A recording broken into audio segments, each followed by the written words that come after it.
by 50 and then taking a break. But when I went back Sure. in, it didn't save what I did. So do I got to start all Yeah, over? yeah. Unfortunately, yes. That question bank, it doesn't save the answer. So what I would do is start off where you left off by clicking next, next, next. It's a little bit of a pain, but yes. Okay. Please make sure you email me, like I did already. That soon I did. after, so that way you have downloaded your PDFs for the crash course review. Okay, Yep. Yep. and I then did all that. okay, make sure you revise the crash course reviews in details, and anything that's unclear to you, email me back so we can clarify. Okay. Okay. All right. First, all right. So let's do a test. Everyone, raise your hand. Do you know the raise button? That way you can raise. I can see everyone. That you know how to do that. All right. All right. Great. Great. Great. Great. Great. Awesome. All right. So everyone have raised their hand. Now everyone, put your hands down. All right. So did I even put my hands down? No, I didn't. Here you go. I put my hands down too now. All right. Great. Great. All right. Dr. Lopez, can you make it Yes, go bigger? ahead. I really can't see the question. It's not too Well, legible. let me see if I can make it bigger. Does it help a little? A little bit better. Yes. Thank you. Yes. Okay. All right. Maybe that's the most I can make it. I don't know. It's going to really depend on each question. Now, everyone, unmute your mic. Make sure your mic is unmuted, but don't say anything at this point. Just unmute your mic. All right. Great. Now, everyone, mute your mics.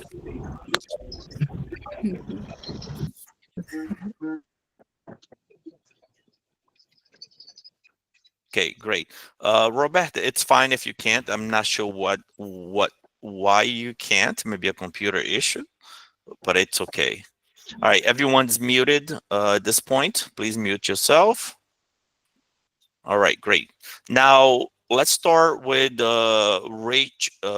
if you have your hand raised, is because you do have a question this time. If you have a question, please ask before we get to if you're on your computer.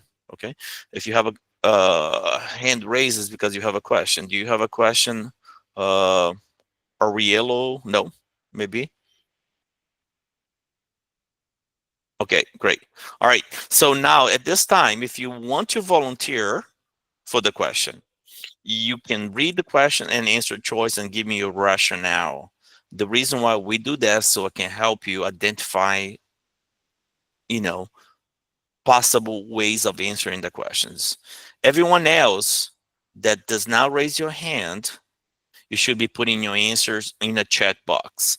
If you are reading the question, please do not look at the chat box so that way you're not influenced by other folks' question. And that's going to be hard, right? It's going to be super hard. But anyone would like to raise your hand and read this question? All right, Shirley, please go ahead and read this question. During an initial interview with a family in crisis, the psychiatric mental health nurse practitioner assesses the coping skills and support structure of the family and its members. Applying crisis intervention theory, the nurse practitioner guides the interview to help the family identify new methods of coping and alternative strategy for managing the crisis, positive family tradition and activities, successful past and present family coping mechanisms, the key Okay. support All right, go ahead. person for intensive intervention. Okay, so the first thing you do is ask yourself, what is the core of the question? What is the question asking you in one sentence? What would that be? The support structure of the family and its members applying crisis intervention theory. Yeah, so the core of the question is, yeah, you're absolutely right. What do you do during a crisis, right? Interview tier. What do you do during a crisis would be what you're looking for, right? So what, and then I would say, I would not look at the answer. I would say something like, hey, I would provide brief supportive therapy. That would be something that would come to my head, right? And then I would look at the answer and would look for something that's similar. Mm, in this, if I answer that, well, I'll let you answer. What would be the best answer for you here? Which of the choices would you pick? I would do the key support person for intensive intervention. Okay, key support person for the intensive intervention. Okay, all right. So if I said I would do brief supportive therapy, right? So during an initial interview with a family in crisis, Mhm. right? The psychiatric mental health nurse practitioner assess the coping skills and support structure of the family members. So applying crisis intervention theory, the nurse practitioner guides the interviewer to help the family identify what? Well, I guess I didn't read the question entirely. So what is the nurse wants to identify during crisis? It is the core of the question, Mm, right? So okay. what is that the family wants to identify? What the nurse practitioner wants to identify during the crisis? What do you do when you are in crisis? You You assess the situation and which is the sure, best yeah. way. You assess the situation, which is the best way, but often we reverse to something that we know, right? Yes. So then what would be your answer here? I would do the successful past and present family coping mechanisms. All right, so let's try that, see if that would be a good answer. All right, during the crisis theory, right, you emphasize helping the families to return to pre-crisis level of function as quickly as possible. A key aspect of identifying and leveraging existing strengths and resources, right? So a new method of coping and of a new method of coping and alternative strategy for managing crisis while developing strategies that ultimately the goal. So here, uh, the answer kind of went back sideways and didn't really help you here. So, Mhm. but therefore, here at the end, I want to just clarify this: the successful past and present family coping mechanism. Right. So that is the. I should have put this right in the beginning, so it doesn't. That way, it gives you right away the answer. We'll fix that, but it is the correct answer. So you want to align with things that they have used in the past. Yes. Okay, during a crisis. So great. So you know, I didn't read the question fully at the beginning, but during the crisis, you want to always give crisis supportive therapy, like quick to the point to solve that moment. You don't want to start new type of a methods. You don't want look at positive family traditions and activities, and the key support person for the intensive intervention. That doesn't even make sense here, right? So you want to use past, what has worked in the past, and and present family coping mechanism would be the best choice. All right. Anybody else would like to read this question? Hopefully that was helpful. Yes, thank you. First Raise your hand, question please. from I think, oh man, so many folks that raised your hand. So can't see because the answers are popping up here. Let's do Derico first, and then we do Ingrid and Super for the next following two questions, if it's okay. Remember, getting wrong is actually more important than getting right, because when you get it wrong, you actually learn and you actually retain. Okay. I think it was Derico. Could you please go first? Unmute yourself.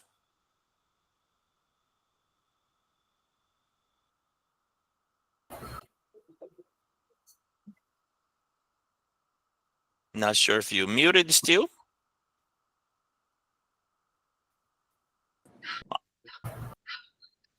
All Dr. right, Lopes, I can read it if you want me to. please, yes, go ahead.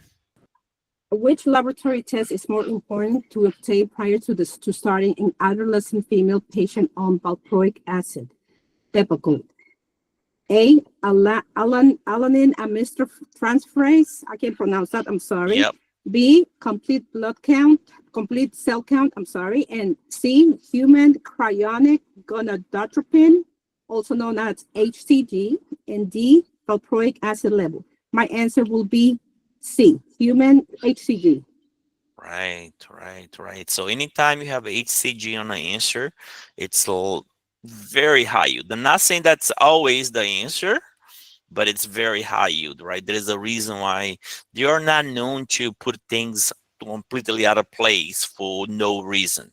Okay. So yeah, so you want to do that. Now, let me ask you a question. What are the 2 FDA warnings for Depakote? Do you remember?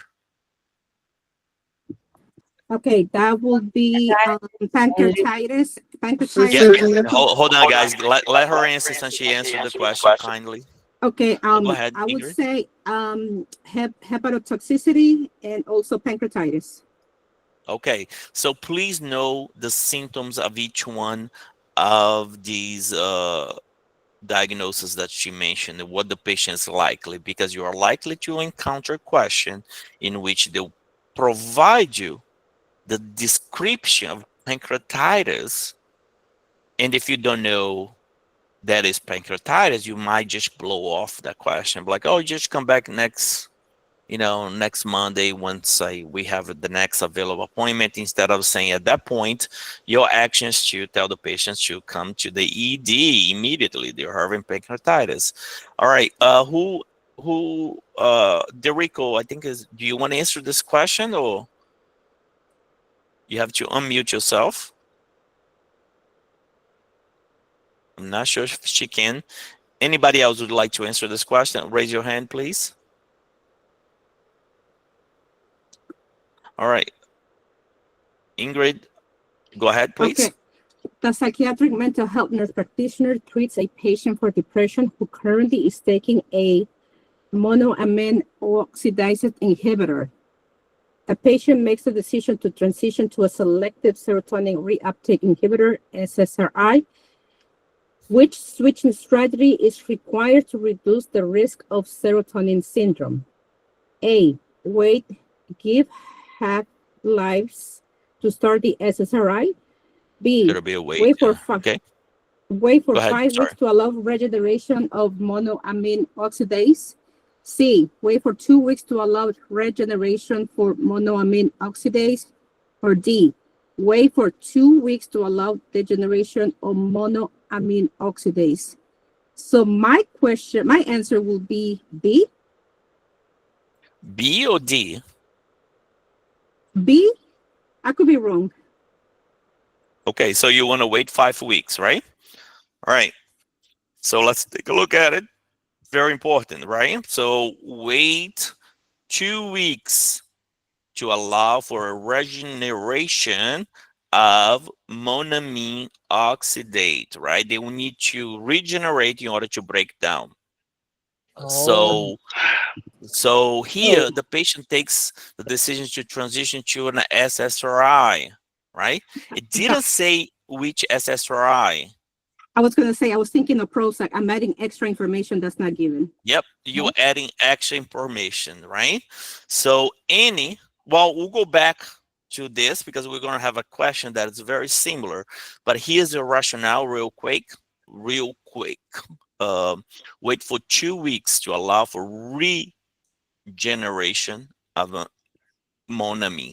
I've seen a lot of people say degeneration. That is incorrect. It's regeneration because you want to allow for the breakdown of the monoamines. Okay, regeneration. Guys, I went in a tangent as I always do, and I wrote your book. So this is part of the test. I'll give you. We can't read all that now, but it'll be good for you once you are taking this test. So now Ingrid, could you read this question out again, please? Sure. A psychiatric mental health nurse practitioner is managing the care of a patient with depression who's currently taking fluoxetine, Prozac. The patient and provider are discussing a potential transition to a MAOI. To minimize the risk of serotonin syndrome, which of the following switching strategies is most appropriate? A 2-week washout period after discontinuing fluoxetine before initiating the MAOI. B, gradually cross-titrate the MAOI while tapering fluoxetine over 2 weeks. All right. C, a 5-week washout period after discontinuing fluoxetine before initiating the MAOI. Or D, discontinue fluoxetine and initiate the MAOI the next day. My answer for this will be definitely C. Okay, anybody disagree here? Do you see how the same question, it was just a little different, right? But this little different made the answer to be C, right? So you want to wait 5 weeks between Prozac from Prozac to any antidepressant. In real life, may not need to wait 5 weeks, right? I'm not sure if Derico has a question. She still has the answer, hand raised. But who else had the hand raised? Please unmute yourself and ask the question. Maybe it's important for this. Hi, my name is Grace. The thing with this question that I noticed was it specifically named Prozac, whereas the other question was just an SSRI. So yeah, so you still have to kind of know the answer, but that was one of the big differences between this one and the other question. Absolutely. They went out of that's a great observation because they went out of the way to specifically say Prozac, right? But it's important that you know when to switch, especially SSRIs, MAOIs, and things like that. So thank you for that. All right.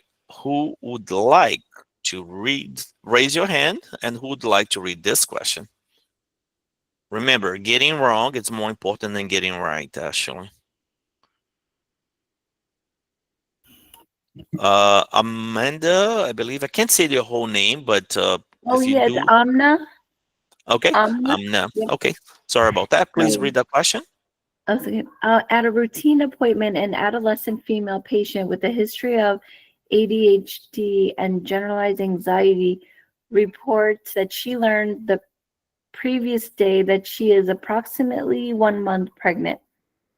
The patient's current medications are Buspar and Zoloft for anxiety, Accutane for acne vulgaris, and Ritalin to treat ADHD. The psychiatric mental health nurse practitioner's priority is to recommend that the patient discontinue the Accutane. Accutane. All right. Why would that be? Because I studied that Accutane is it's teratogen. It's a Okay. Perfect. Okay. How about Depakote? Yes. What does Depakote cause? Neurotube defects. Neurotube Okay. defects. Yeah. All right. How about benzos? Baby.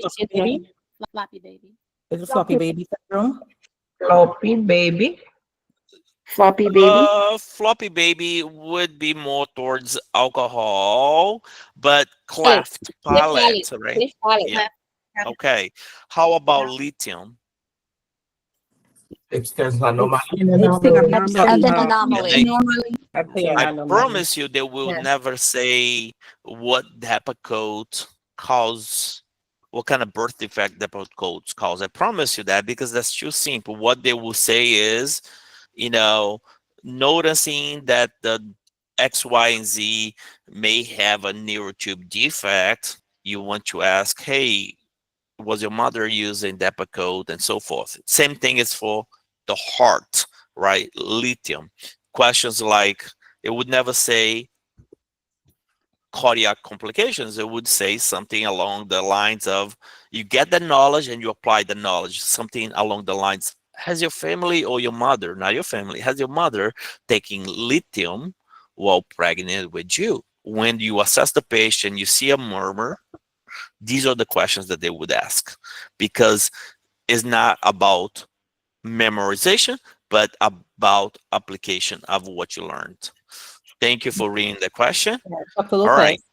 Yes, go ahead, please. So for this, so could you just go back to the other question that we just I go back? can't. So, Yeah, okay. let me see if I can, actually. No, I can't. Doesn't have a back button. Okay, quickly, the 3 other medications that were, I was not 100% sure of the answer, Sure. right? But the 3 other medications were kind of the only ones that kind of needed for patients because of her anxiety and her depression and something else. So I kind of deducted that the Accutane is probably not as important as the other 3, since it's better to keep a pregnant woman anxiety and depression under control during pregnancy than not. Is that a good? I'm not sure if. No, that wasn't a good rationale, and the reason was because it was more is about safety, and here is about the safety of the patient. Okay. Okay, but that is the good rationale for which mood stabilizer are usually the best choice for someone that's pregnant. Lamotrigine, right? Mhm. Which SSRIs would be probably the most recommended for someone that is expecting a baby, especially the first. Zoloft, yeah, Zoloft. Yeah, so your rationale is not wrong. It's just that it wasn't exactly what the question was trying to get out of you. Okay, so thank you for asking. Very good question. All right, who wants to raise your hand and read this question? Yes. Go ahead, please, Louis. A 32-year-old patient with borderline personality disorder report 3 weeks of depressed mood lability, and rejection sensitivity. The psychiatric mental health nurse practitioner first prescribed a treatment plan for alprazolam, lithium, sertraline, valproate, Depakote. I will go with D because the keywords, since I was reading the question, I cannot see depressed mood and mood lability. I remember I thought you spoke about it, and whenever a patient has borderline, it's not gonna be lithium when they have depressed mood and mood lability. That's why I chose D. All right, so great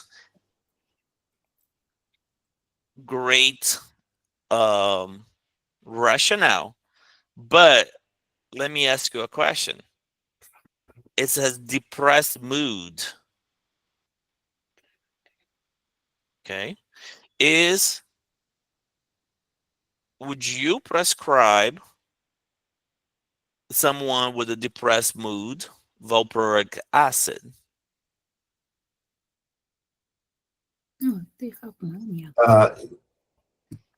But there's also mood lability as well. Right, but what is the one reason SSRIs is the most prescribed?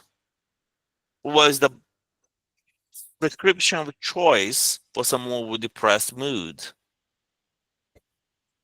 It's because it is safer.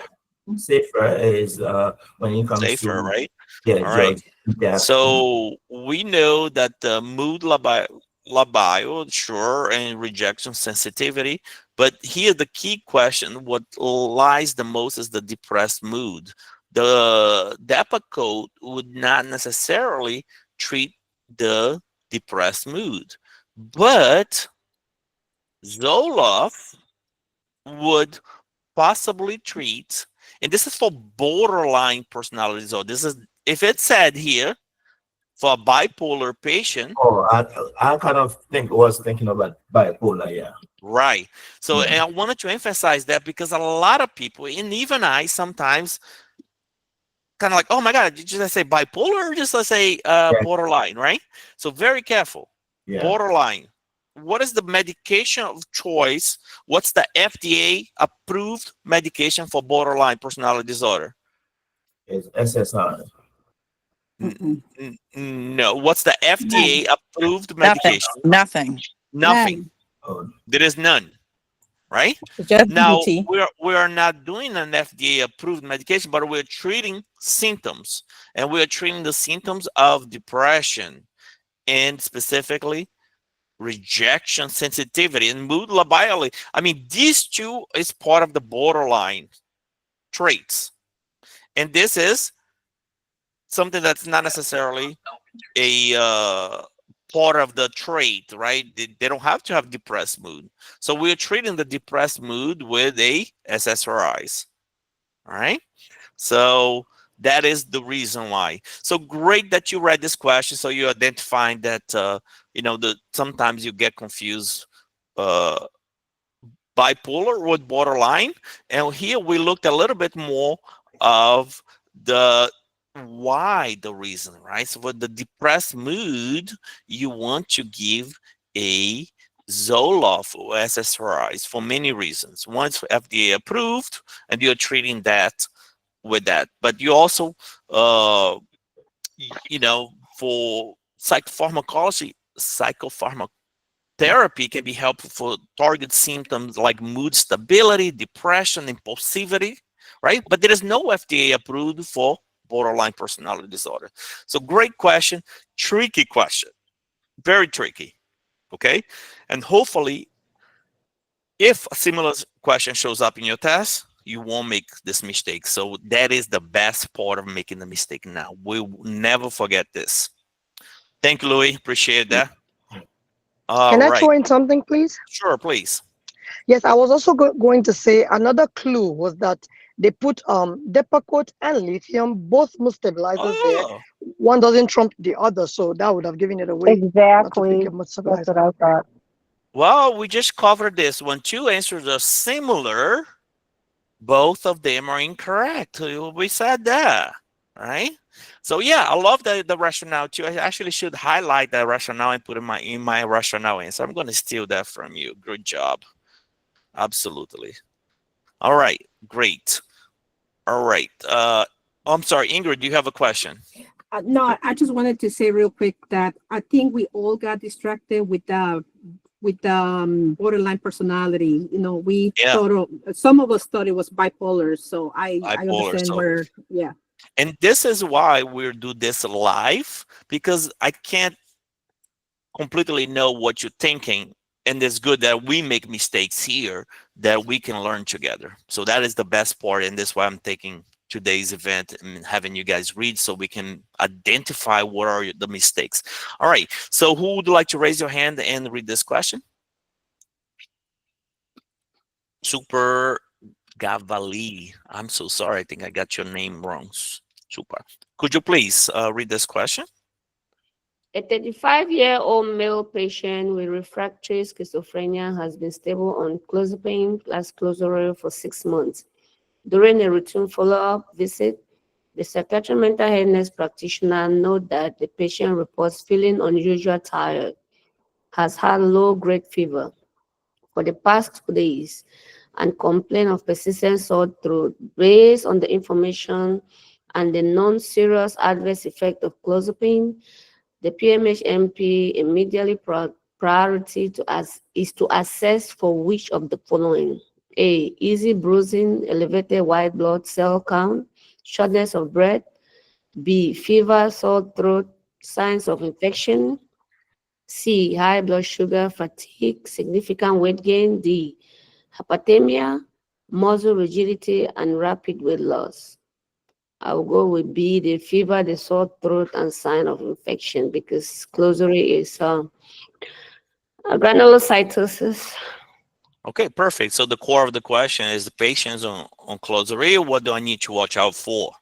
A, granulocytosis and infection. And then you'd look that and you see infection in this guy. Well, it actually says signs of infection. They went as nice as saying that, right? In the test, it would maybe say something, oh, the patient just complained of a mild sore throat. No big deal, right? because it's in disguise. Here, be nice and say signs of infection. So it is the right answer, right? So the same thing is when the mother, when the patient takes stimulants and the patient does super well and comes back and says, well, I have this mild tick. It doesn't, but everything else is great. Your action should stop the stimulant, right? So, and then again, I went to, a little bit more on the easily bruising. That's usually a sign of elevated platelets, right? Then you have the blood sugar, which can be associated with fatigue and weight gain, metabolic syndromes, right? And then hyperthermia, muscle rigidity, and rapid waste. Muscle rigidity and hyperthermia, usually those are related to NMS, not weight lose, right? And clozaril would not be a weight lose. You would be a weight gaining, heavy weight gaining medication, right? All right, great job. Thank you for reading. Who would raise your hand to read the next? Queen, do you have a question there? Yes, I do have a question in regards to the previous question. Sure, please. I choose B, but I'm not gonna lie, like stuck in between A and B in regards to like when you said airway, breathing, circulation, being that the patient is having shortness of breath. Even though the first two kind of threw me like for a loop, the last part of it, the shortness of breath, had me thinking that, okay, maybe I should go that route, even though I did still choose B for the answer. It still had me stuck. Like I was stuck because it was just like the airway part was throwing me off.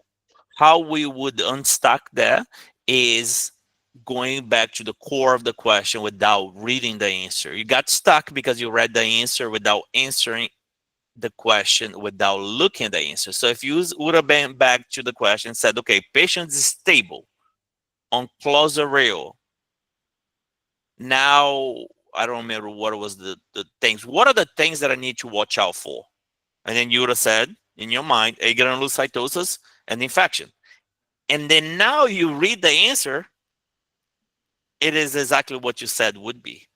And that prevents you from picking, shortness of breath. Plus, in the core of the question, never said he was having shortness of breath, right? So it didn't present that way. But I would suggest that you recap the question, ask yourself, what is the core of the question?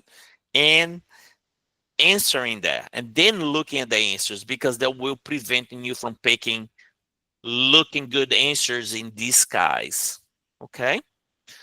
Hopefully that helps a little. Who'd like to raise the hand and read this question? Okay, we have Chris, I believe. I can't see because the answer is coming up. So if you want to unmute yourself, okay. This is Christy. I think it's Christy. Yeah, I can see the whole name. It doesn't show me, but thank you. Good evening, everyone. A 32-year-old psychiatric mental health nurse practitioner seeks consultation, presenting with significant distress following a physical assault by a patient in the outpatient clinic 3 weeks ago. She reports experiencing recurrent intrusive thoughts and flashbacks of the incident, leading to marked emotional distress. She admits to persistent avoidance of her workplace and has difficulty discussing the event. Clinically, she describes prominent insomnia, hypervigilance, and an exaggerated startle response to unexpected sounds. She denies a history of similar symptoms prior to this event. Based on this presentation, what is the most appropriate diagnosis? A, acute distress disorder. B, panic disorder without agoraphobia.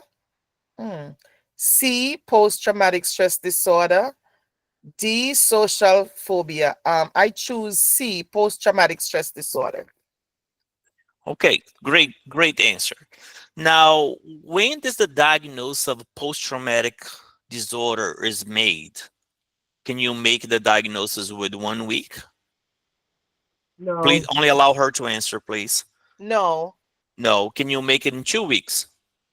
No, I think at least 3 weeks is sufficient. Okay. All right. Okay. Textbook answer. 4 weeks or more. Okay. All 4 right. weeks or more. Yeah, I'm about to throw you for a big loop. So you're gonna read the next question, which is very similar to this. Okay, so that's good. That's great. All right, 4 weeks, a minimum of 4 weeks, unless I'm gonna wait for the unless for the next question because it's going to throw you for a ride here with me. So acute stress disorder, because it says 3 weeks, and it says she denies history of previous event. Yes. Okay, and everything else looks like PTSD. Yes. So these two things is what clarifies it.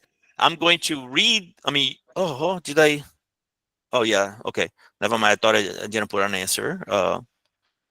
So here you guys can take a second, 30 seconds. I mean, 10 seconds, and then we'll go on for the next question. So just keep your mics on, your mic on, kindly. As you will be reading the next question, and you're likely to get it wrong as well. So, but let's see. It's okay. It's good. It's a good thing. It's a really good thing because now you're gonna remember. Yeah. But now you're gonna remember a much more advanced type of question that you will see in a little bit. So, sorry, I just went in a tangent and I wrote a bunch of stuff here, but. Post-traumatic stress disorder definition, PTSD, that for that, but PTSD symptoms must persist for longer than a month. Okay. So the traumatic event, and she didn't have. Hopefully is the next question, and it's about the same thing. Sometimes I switch a little and I put the question later on, but the point that I'm trying to drive here, let's see. All right, I guess I did that. I put it later on. But would you still like to read this question? Christine? Yes, I will. Please. A 14-year-old male patient is brought to the clinic by his parents due to a significant change in his behavior and mood over the past 2 months. The family recently relocated to a new state for his father's job. Exactly 2 months prior to the onset of symptoms, his parents report that he has developed new onset insomnia, frequent tearfulness, and expresses feelings of sadness and worry about fitting in at his new school. Concurrently, he has been involved in several verbal altercations with peers, has experienced disciplinary action for defiant behavior in class, and has had 2 unexcused absences from school. There is no prior history of similar behavioral or mood disturbances based on his presentation. The psychiatric mental health nurse practitioner would most appropriately diagnose this patient with adjustment disorder with mixed anxiety and depressed mood. B, adjustment disorder with mixed disturbance of emotions and conduct. C, conduct disorder. D, major depressive disorder.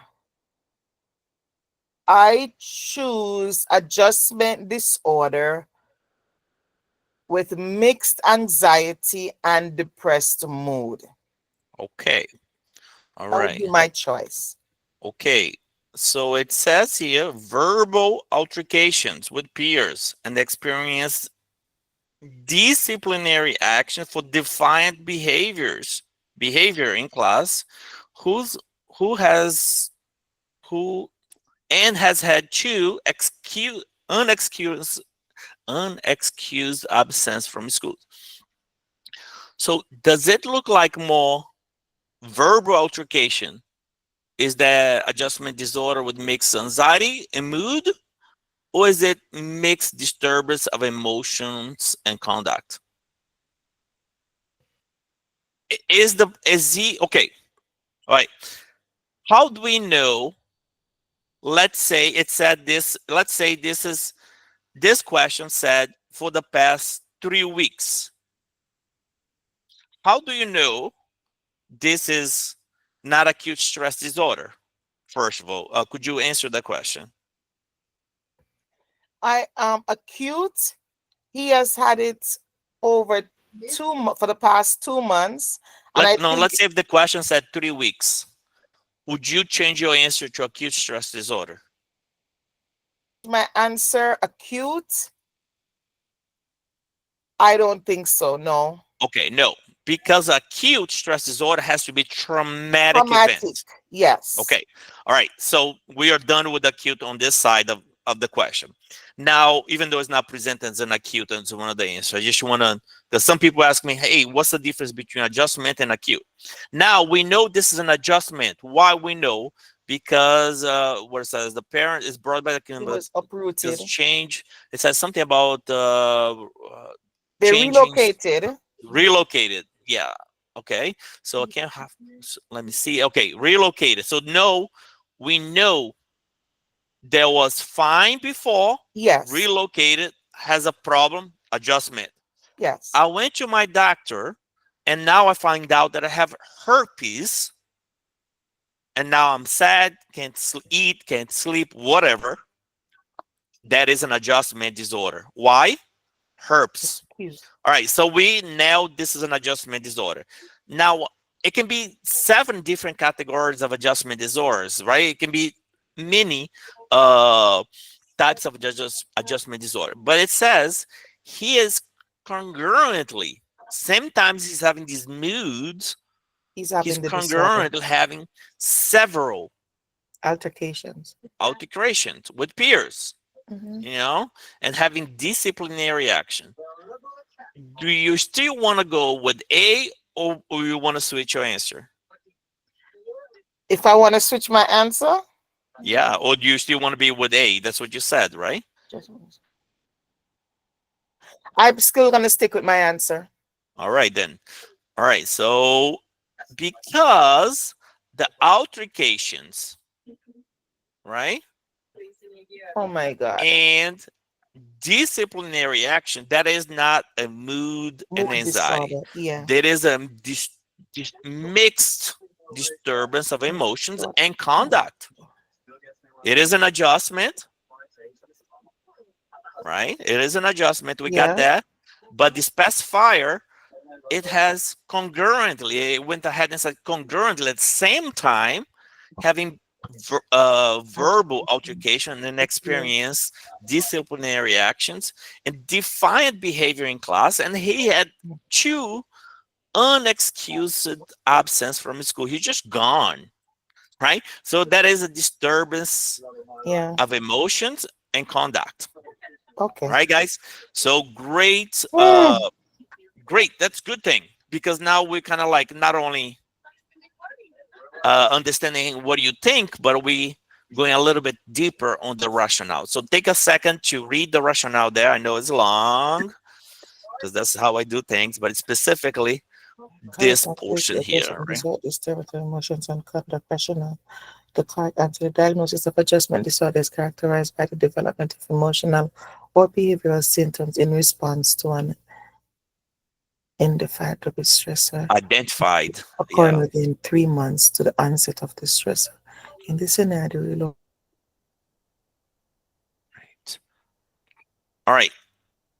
While she's reading that for her own thing, is anyone has a question on this? Okay, great. All right. If not, we're moving on to the next question. Dr. Lopes, go ahead, I have please. a quick question. So I came across a question. Can you hear me? Yes, I can. Okay, so I came across a question that was similar to what you just said. A patient that was diagnosed with, some type of herpes. I think it was shingles 3 weeks ago. The patient is depressed. She has low mood. She can't sleep. So my answer to that was adjustment disorder, and for some reason it was marked wrong because it says shingles is not something traumatic. Is an adjustment disorder.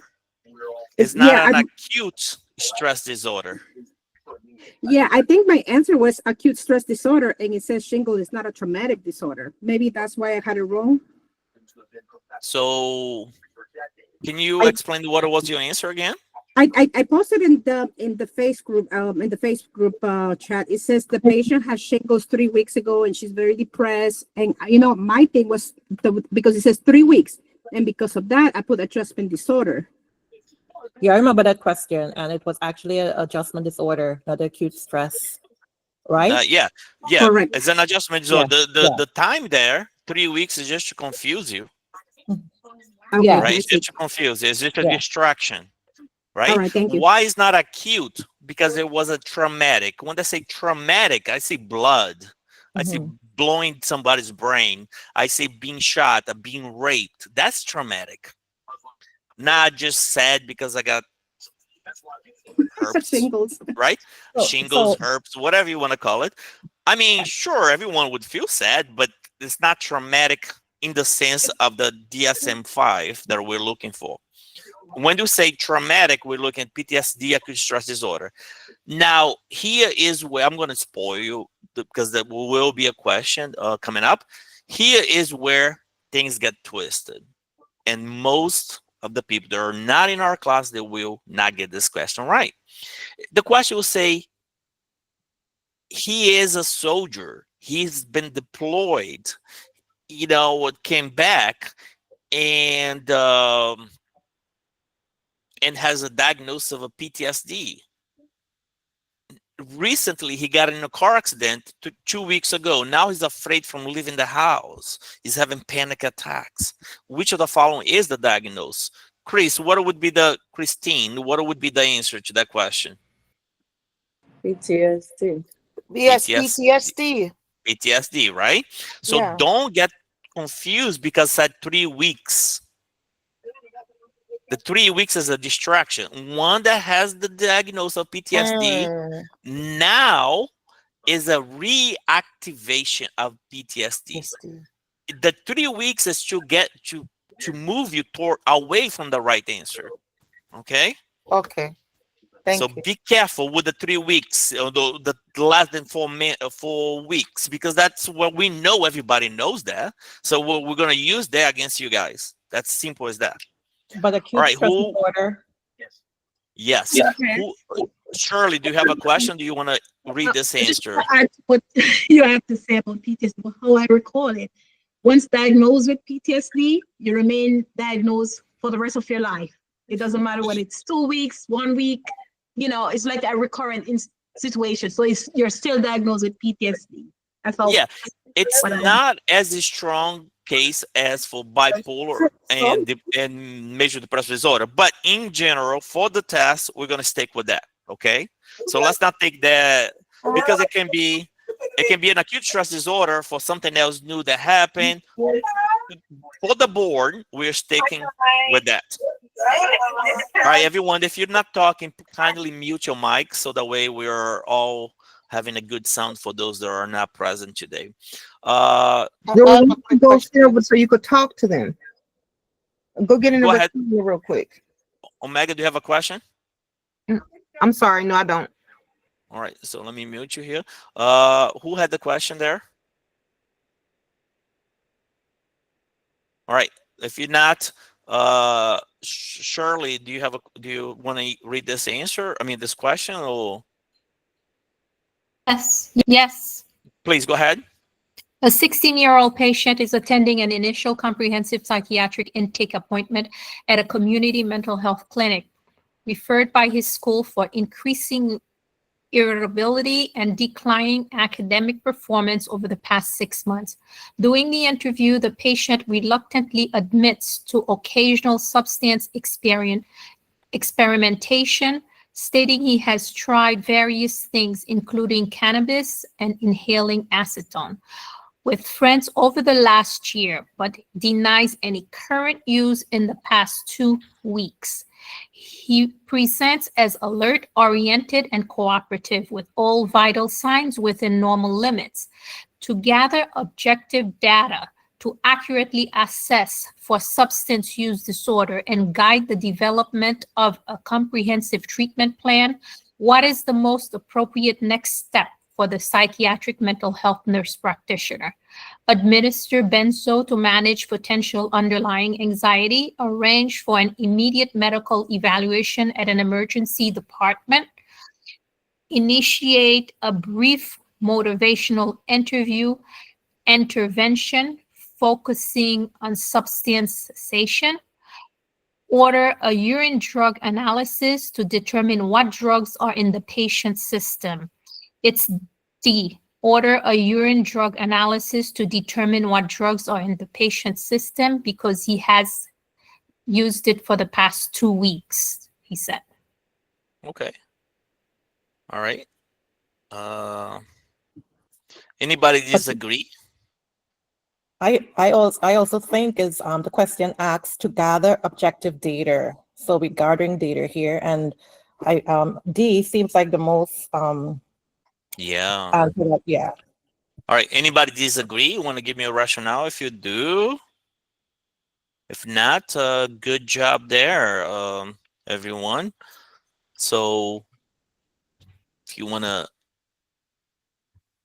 if you look at my rationale as I go on in a tangent, oftentimes I'm kind of trying to give you as much as possible. Sometimes even add stuff that's not in a question so you can recap what we learned, okay? All right, so we're moving on. You have this opportunity to see all the rationales once I release this this module to you guys, okay? Anybody would like to read this question? I think Christine may have your hand raised. Not sure if you do, or if it's old. If you don't want to read, please lower your hand. Ingrid, could you please read this question? A psychiatric mental health nurse practitioner is conducting an initial assessment with a 13-year-old patient in a community clinic. During the interview, the patient nervously admits to inhaling nail polish remover, acetone, directly from the bottle approximately 30 minutes prior to the appointment. The patient states that they felt dizzy and lightheaded and are currently experiencing mild nausea and some confusion.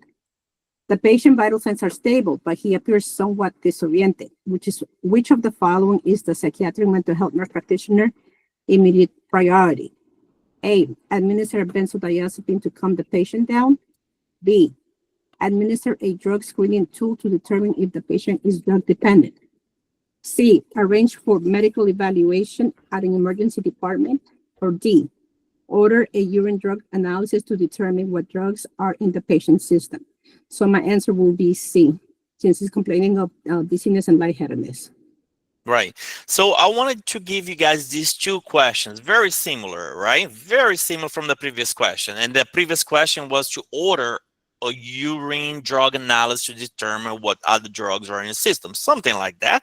But here, right, it was 30 minutes ago. That is the high thing you need to remember. And now he has, hey, I feel funny. I feel dizzy and lightheaded, right? So now your priority is safety. And, going to the ED would be the most appropriate action at this time.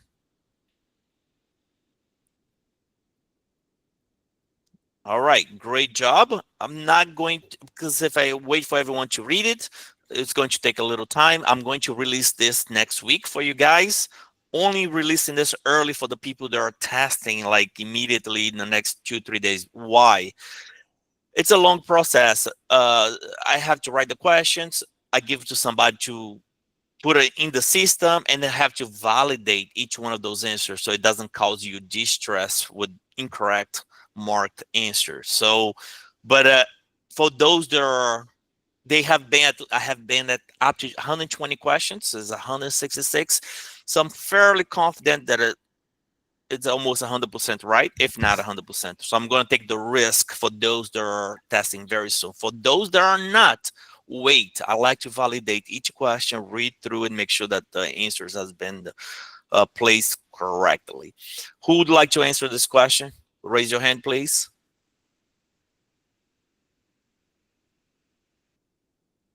All right, go ahead. I think who's the first person? I think it was Christine. You have to unmute yourself.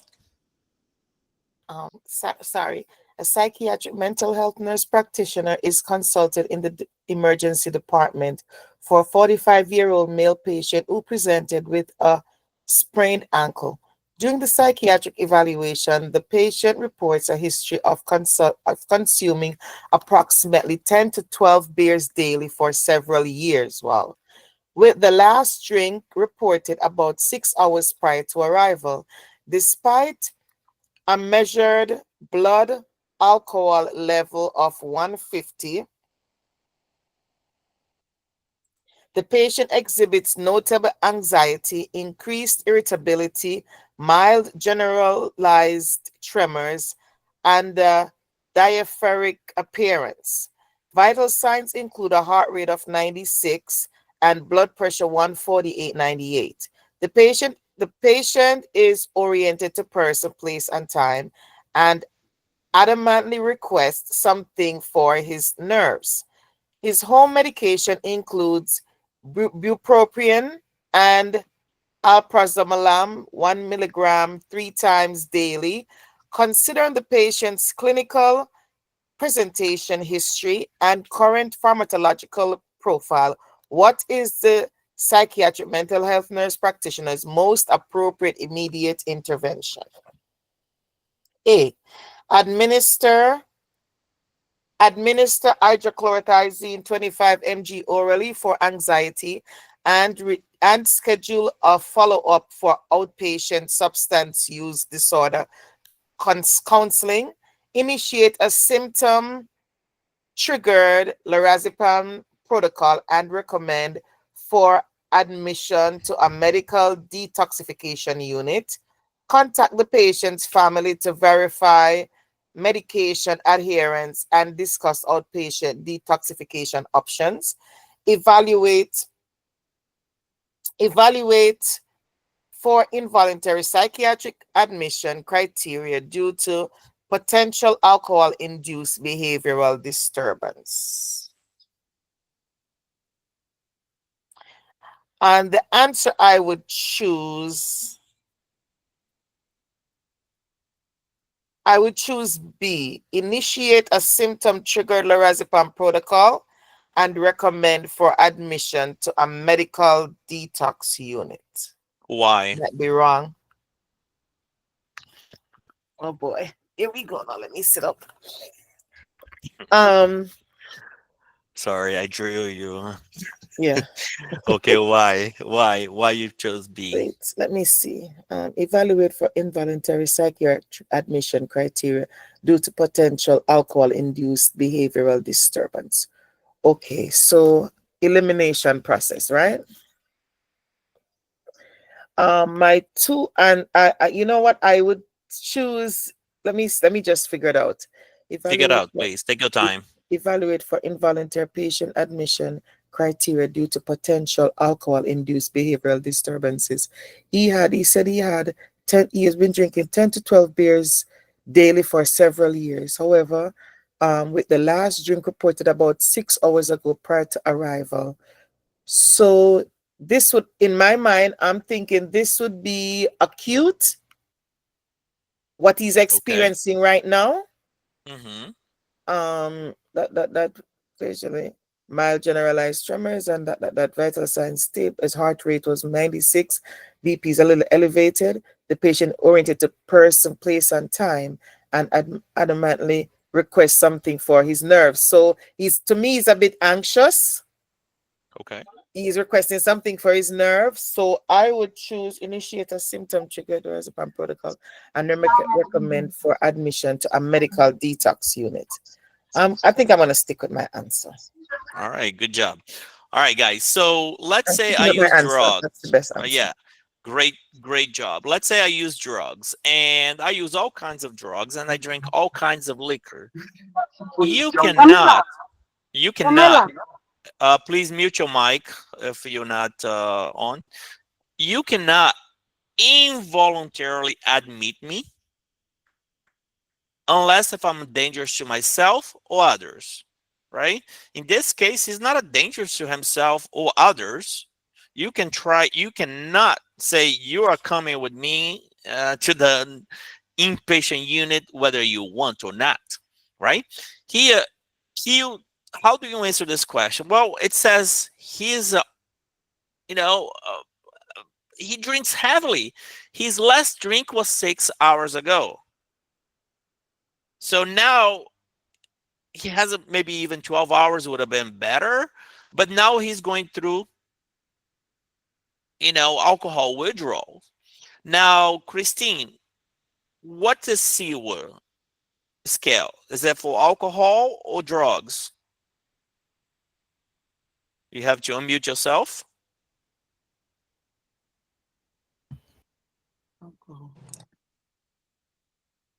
It's for alcohol. For alcohol, okay. So when do you start PRN only treatment at what number? 8. 8. When they hit what number, you do PRN and schedule? 15. 15. What are the 2 medications that you can use for acute alcohol withdrawal? Well, not 2, but the 2 that we talked about in the course. Lorazepam and diazepam. Okay. When do you choose lorazepam over diazepam? If they have liver issues. Liver issues, right? Okay. All right. Liver loss lorazepam. All right, perfect. So we got the gist of the questions, and I just want to, this is the infringement of the patient's right, right? You cannot admit someone involuntarily unless if they are dangerous to themselves or others. You cannot force medication even if they are admitted involuntarily. No, we can't do that. Okay, so read this, and then we're moving on to the next question.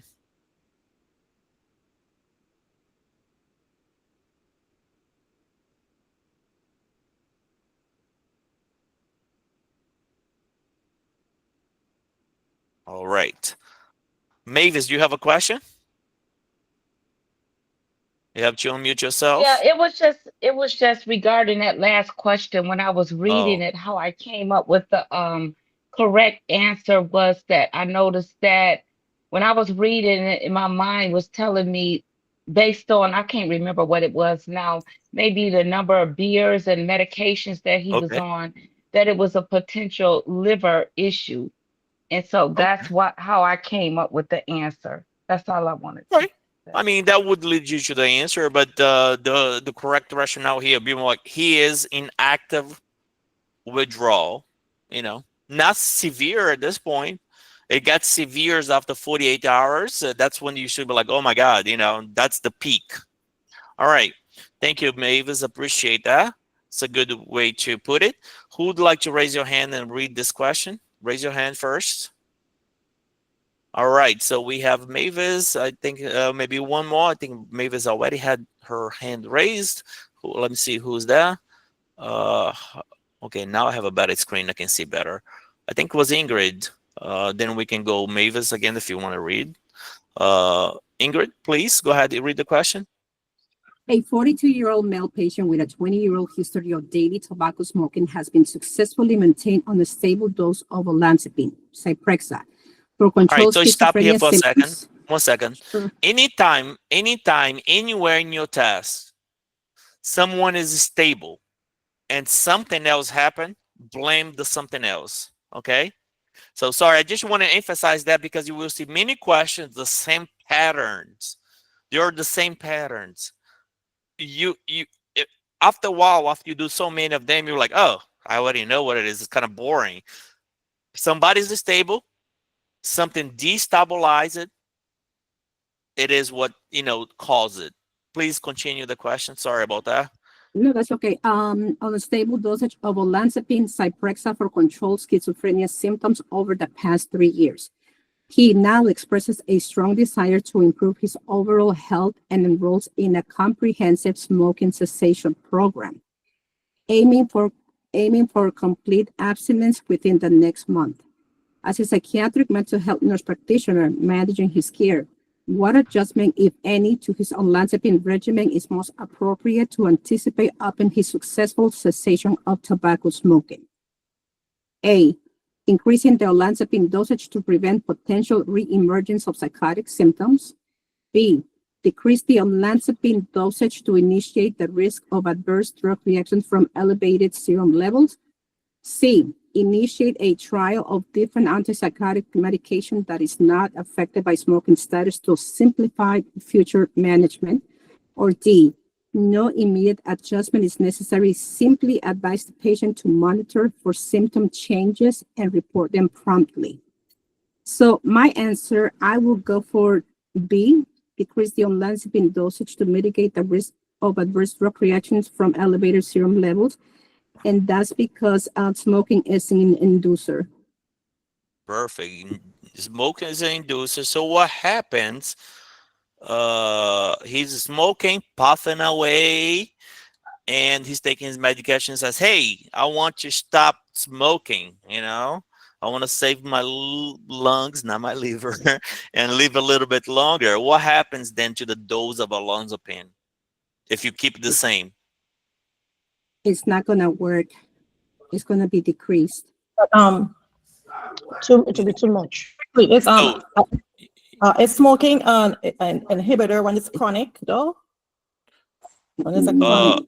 Smoking is Inducer. Let It's an Ingrid inducer. answer that since she answered the question. Okay, So my I'm smoking, and I'm smoking. I say, hey, Ingrid, I think I want to really stop smoking. I really already started, you know, I smoked 2 packs of cigarettes a day. Now I'm down to half, and in the next few days, I'm going to quit completely. So what do you have to do then? Okay, so I remember your rationale that you said inducer is like inducing a baby. So if if I'm smoking and if I'm taking olanzapine, I should increase the dosage of olanzapine. But if I stop smoking, I should decrease it. All right. So a lot of people got this confused, right? So let's take a look at it. So because it induces I give a. So first of all, it's not important for the test, but I just didn't want to be completely wrong. So tobacco contains this product. It's not the smoking. Charcoal contains this product, right? So anything that burns contains this product, and that is what causes. It's not the nicotine. I just want to clarify. But yeah, so it's inducing the medication out of the body.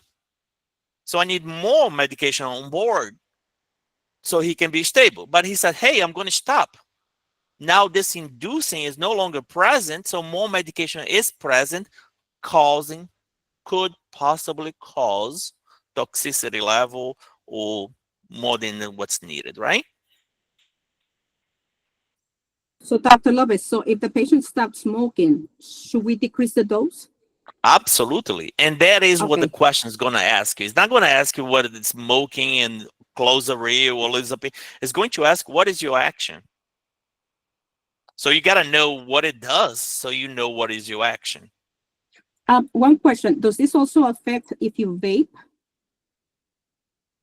I don't know the answer. I don't think it does because I think vape is more of just the nicotine itself, but I do not know the answer. Like it should not. I'm like 95% confident. Okay. Vaping doesn't have the hydrocarbons in it. Yeah. That's why I mentioned this is, I just don't know if the vape, there is something, I don't know what the vape necessarily, how the vape gets out. I don't know if it burns something. I don't know. So Dr. Lopes. Yes. I think when I was doing your program, there was something called like drop spaces GBS. Yes. And chronic tobacco use was like an inhibitor. I think so you are that's confusing. I was confusing the smoking. Yeah, I think you are confusing alcohol, not smoking. But save that question. Let's double check at the end. Okay. But usually that comes with alcohol, or whether it's acute or chronic. But save that question. We'll look at the file and then we'll go over together. Oh, you are right though. Thank you. I just saw it. Okay, great. Thanks for clarifying. Thank you. Okay. All right. Crystal, do you like to read this question? Or do you have a question? Or both? You have to unmute yourself. Crystal Jones. All right. Who'd like to raise your hand for this question then? Christina, could you please read this question? Unmute yourself. Sure. During a comprehensive initial diagnostic interview, a psychiatric mental health nurse practitioner is attempting to establish a precise timeline for the onset and progression of a patient's psychiatric symptoms and relevant life stressors. The patient frequently expresses difficulty recalling exact dates or the chronological sequence of past events, stating, "It's all just blurs together." To most effectively assist the patient in providing accurately dated historical information essential for diagnostic formulation, the PMHNP should primarily utilize which of the following interviewing techniques? Systematically guide the patient to recount their entire life story from early childhood chronologically forward. I don't even have it. Strategically prompt the patient to associate the timing of symptom changes or life transitions with significant personal or well-known public events by asking questions that link memorable events to anchor their memory. Advise the patient to consult personal calendars or diaries at home and report back with specific dates at the next session. Prioritize obtaining immediate collateral information from family members to verify the historical details, or option 5. Option 5, sorry, I should have took that out. What do you think? Don't pick out option 5, please. Oh, come on. All right, what would be your answer? The second one. Second one. All right, great. So anchor memory is what we do. Hey, do you remember the time when you promised me X, Y, and Z, or you said you're going to pay me back, or whatever? So anchor the memory. It's important how you for your test. Or asking questions that link memorable events to anchor the memory. When they cannot say when things happen, they'll be like, okay, was it before the summer, after summer, Christmas? Tell me a little bit more, right? So you give them a little bit cues to help them. Oh yeah, remember it was during the summer. Okay, thank you for reading, Christine. Who would like to read this question? Raise your hand kindly, please. All right, Crystal, please go ahead. Crystal was fast. Unmute yourself. Sorry, I couldn't have my mic turned on before. I apologize. Oh, okay. Hi there. Hi. A psychiatric mental health nurse practitioner is serving as a clinical preceptor for a nursing student during their psychiatric rotation. The student describes a recent highly challenging encounter where a patient's emotional stress escalated unexpectedly following an intervention. The NP then guides the student through a debriefing session, prompting the student to recount experience in detail, explore their own emotional responses, critically analyze the sequence of events, and specifically examine how their verbal and nonverbal actions may have influenced the patient's escalating behavior and the overall outcome, with the aim of identifying future learning points. This structured pedagogical practice is the best described as an empathetic listening session. I can't see because the answers are coming in. Something about a clinical performance evaluation, and then summative clinical performance evaluation, clinical supervision incorporating reflective practice, or something with storytelling exercises. Narrative storytelling exercise. Which one of those options is your best option? So it seems like critically analyzing the sequence of events, how their verbal and nonverbal actions may have influenced the patient's escalating behavior and overall outcome. I would say incorporating a reflective practice. Yeah, absolutely. Anybody disagree? So remember, for the test, reflective practice is debriefing. Reflective practice, debriefing what happened, what was supposed to happen, what did happen, how, why we do that. So we can learn from the situation and get better each time. It's like when we have a cold in ICU, we always debrief. Okay, what did it go right? Were you supposed to do? What did you do? What did you learn from this? We are doing a debriefing, and that is the same thing as equals to reflective practice. Okay, so the student is telling the NP, hey, this is what happened, and then going through a reflective practice, which is also known as debriefing. All right, thank you, Crystal. Appreciate reading the question. Who would like to go give it a try for this one? I think Ingrid, kindly go ahead. Read the question, please. A 58-year-old patient with severe persistent asthma, whose condition is typically well controlled, presents for a follow-up visit reporting a sudden onset of symptoms over the past 2 weeks, including increased anxiety, restlessness, insomnia, and irritability. The patient denies any recent psychosocial stressors or changes in other medications. Their current asthma regimen includes a daily inhaled corticosteroid and frequent use of short-acting beta agonist, SABA, rescue inhaler. As a psychiatric mental health nurse practitioner evaluates the patient for these new symptoms, which of the following current asthma medication is most likely contributing to the patient's recent mood and behavioral change?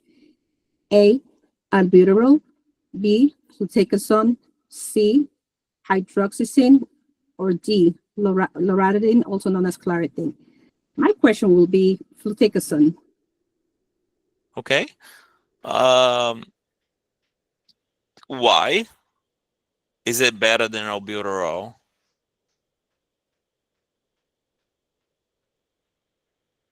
Okay, so my logic for this is because it's a short-acting beta agonist, and anything that's, and it's also known as a corticosteroid or steroid, and that can cause symptoms for depression and also mania.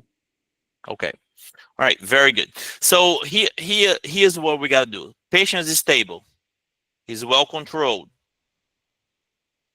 Then he comes to the office with sudden symptoms over the past 2 weeks. So something happened. Something was added. We know that. He's stable, no longer stable. And now he has these symptoms, right? So the patient denying recent psychological distressor, so he took all other change of medication. So nothing else happened. Their current asthma regimen includes inhaler and frequent use of a short-acting agonist, SABA, rescue inhaler. Okay, so evaluates the patient for these new symptoms, which of those asthma medications. So now we can say, okay, it cannot be C or D, right? Because which of the following current asthma medication is likely to contributing to the recent mood and behavior? So we know it can only be A or B. Now, which one, right? Probably an unfair question, but I still want you to know that albuterol, right, is a short-acting beta-2 agonist used for rescue inhaler for asthma. Okay. Now let's see, and you can be like, okay, it's just not. Is this a much more stronger choice than option B here? But before we move on, I want you to write it down that you never give a beta blocker, right? If the therapeutic action involves simultaneously a beta blockers in the lungs to cause a bronchodilation, right? So like you never want to give someone, first point, you never want to give someone that is asthmatic using an inhaler what medication concurrently? Propranolol. Propranolol. Propranolol, beta blockers. All right, write that down, okay? Write that down, write that down. Now, not related to that, but since we're talking to the lungs, what medication is known to have intestine, what is that, glass-like visuals of the lung? If anybody remembers, it's a hard one. Interstitial Yeah, lung somebody says disease. yeah. What is that? Interstitial lung disease. Yes, but what medication? Wellbutrin. Venlafaxine. You say duloxetine? Venlafaxine. Okay, great. So these are 2 points. One is related. Well, none of them are related, but are high yield. Please write that down. All right. So now let's take a look. Why not B, right? So I think this question wouldn't be fair to you on the test because both are inhalers, right? Both are kind of like steroids. So we know that steroids can cause mania and can cause depression. So we know right away patient was stable, steroid was added, right? So it destabilized the patient, caused anxiety and depression. So we know that. So while systemic corticosteroids, oral prednisone, which is a steroids, are well known to cause broad spectrum psychiatric side effects, including depression, anxiety, and mania and psychosis, an inhaled corticosteroids like fluticasone,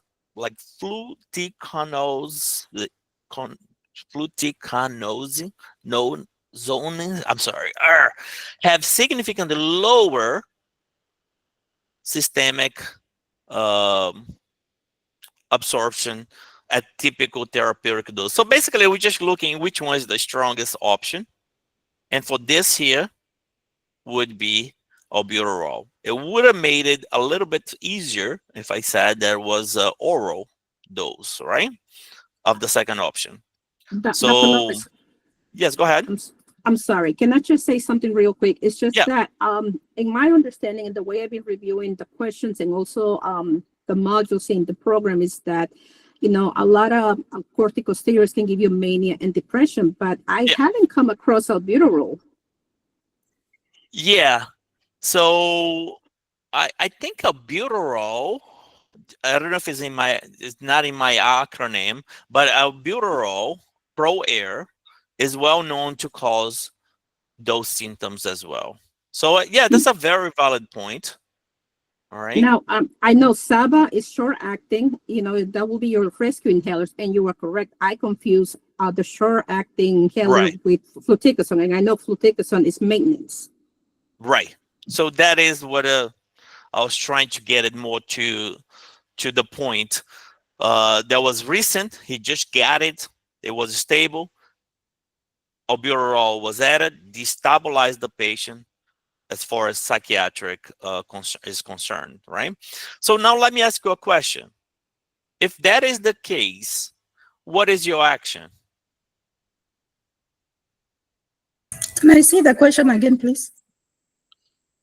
Ingrid. I want to say, let me see, hold on, let me think of this because I just came across this today. And I want to say increase, hold on a second. Yeah, you're right. Increase your psychiatric medication. Increase the psychiatric medications. So anytime we have someone control, stable, same thing as saying control, something else was added, right? Something else was added, rescue inhaler. He became unstabilized, right? So we know then what we have to do. We have to look, is this one of the list of the medications that cause mania or depression? And then we say, okay, it is or is not. So not to confuse with the inducers and inhibitors. We have to separate them, right? At this point, we know patient was controlled, something was added. What was added? It was this inducer or inhibitor, or is it in the list of medications that cause depression and mania, or mania, right? So in this case, it was a medication that caused, is a short inhaler that's known to cause changes such as irritability, insomnia, major depressive disorders, depression, and so forth, right? So we know that pro-air was the cause here. But Pro-Air or albuterol doesn't contain the steroid, so I'm kind of confused.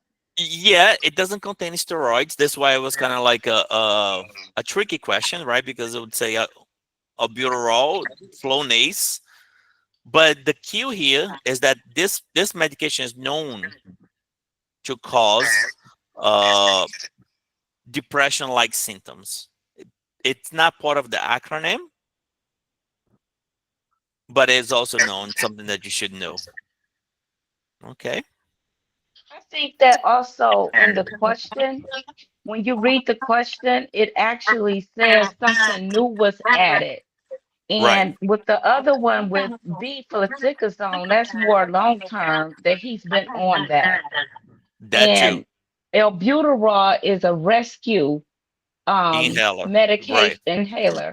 And so that would be the new thing that's added that's causing the issue. Right. That's how I would, at first I picked fluticasone at first too. But after you went over that, after rereading it, that's how I looked at it and can remember it. Is that you kind of look at what's the newest thing that's happening, because he was stable. He was well controlled on this medication. Then something happened. He had a asthma episode, and so he took his inhaler, and then that triggered this whole scenario. All right. That's what I think. Yes, guys, we're gonna keep on moving here, but quickly, Super Gavali, please ask your question quickly, and then we can. Yes, I'm going to put this question in the part of the review as well. Sure. Yeah, I think the question needs to be part of the review, because I can see, I don't think they said the patient was on any medication. Did I miss it? No, the question said is on short acting. Their current asthma regimens, including daily inhaler corticosteroids, right? And a frequent use of a short-acting rescue inhaler. So again, I think this is a little bit more complicated than the board would ever ask, but you guys are right to think that if a steroid was added, it could be. But here is more, I explained why it was more of a good answer or a better answer, right?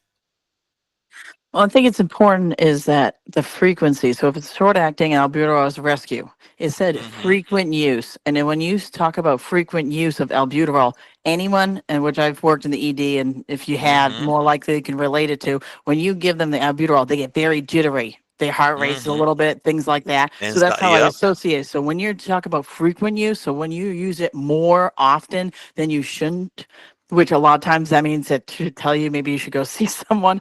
But when you do that, those symptoms are going to be that's going to alert you that that's a particular medication. And in the question, it does say frequent use. So that's the key, I think. Yep, absolutely. All right, who would like to raise your hand for this question?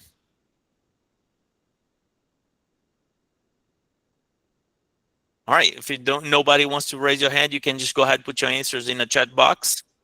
Go ahead, please read your question, Christina. A psychiatric mental health nurse practitioner is working with an adult patient diagnosed with generalized anxiety disorder who frequently experiences recurrent, distressing, and catastrophizing thoughts about everyday situations. The patient reports feeling overwhelmed by these what-if scenarios and struggles to challenge their validity. To equip the patient with a proactive strategy to mentally practice more adaptive and realistic responses to these anticipated anxious thoughts and solidify new cognitive pathways, the PMHNP teaches the technique of affect regulation through progressive muscle relaxation, cognitive restructuring, cognitive rehearsal, or thought stopping. All right. Let me tell you something, though. This is probably the hardest question, I think, out of tonight's event. Okay, let me give you that cue. Before you answer, I'm going to give you some cues here. Realistic response to these anticipated anxious thoughts is the cue for this question. Okay. All right, probably the hardest question, I think. Or the what if scenarios, and he's going to anticipate, he's going to pre-train for the what if scenarios. Then that sounds like cognitive rehearsal. Yeah, I'm sorry, I gave it away. That said pre-training. So that is what it is. So what is cognitive rehearsing? How is that different than restructuring? Because everyone would think this is restructuring, right? But this is a very challenging question because I'm working for the what ifs in my life, and I am mentally working those scenarios. So I did like a book writing on this one. So let's take a look at it because this is a complicated question, okay? Just read this one.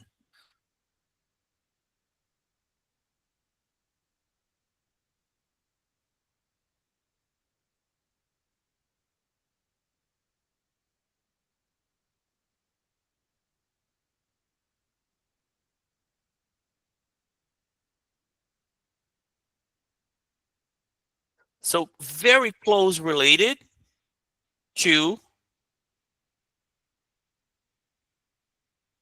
cognitive restructuring, right? Very close. So cognitive restructuring is the big daddy. And right under, it will be cognitive reversal, okay? And then I will show you more.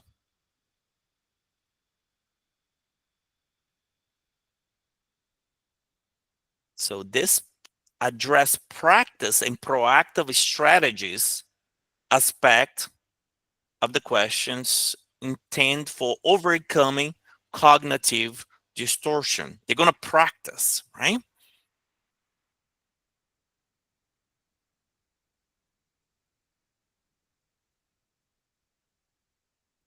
It's close related, the terminology. That's why it's a hard question.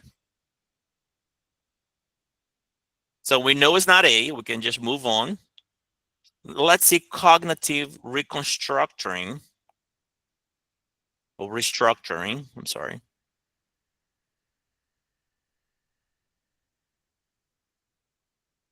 So very close related term knowledge.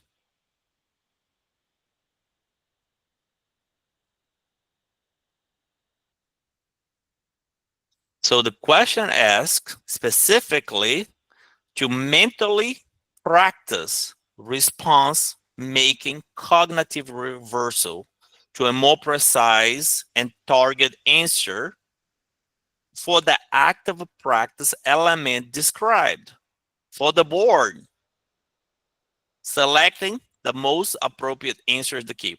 So very close related. So here, basically, it is also a way to fight the cognitive distortion, but I'm going to practice, especially if this is mentally practicing or thinking of how to react when those thoughts coming. This is cognitive rehearsing. Please write that down because it's so close. It's not thought stopping unless if you really want to go, yeah, I don't want to think about it, right? But that's not it. So then I went over a little bit more, right? Cognitive restructuring versus cognitive rehearsal, how they are different or related. They're all part of a CBT, cognitive behavior therapy. The big daddy is cognitive restructuring, right? We all hear about this, but this is also, if you're in practice, you use this a lot, cognitive rehearsal. So let's take a look here. I did a little scenario here. I don't know if it makes sense, but please read the scenario.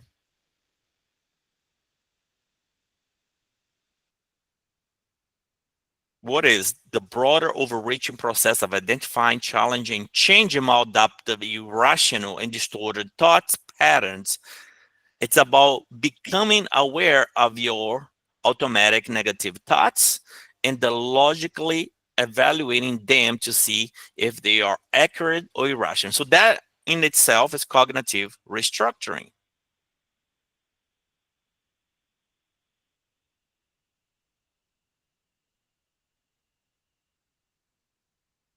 If I say, hey, identify, recognize specific negative thoughts, I am going to fail my test, this presentation. Everyone will judge me, right? So the challenge here is question the validity and helpfulness of these thoughts.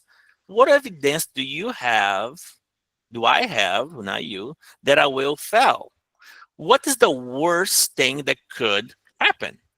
Is there another way to look at this? So this is how I'm going to challenge the negative thoughts of I suck, right? So, and you're going to replace it with a more balanced, realistic, constructive thoughts. Well, I have prepared well for this presentation, and even if I'm not perfect, I will learn from it. Okay, so that is cognitive restructuring.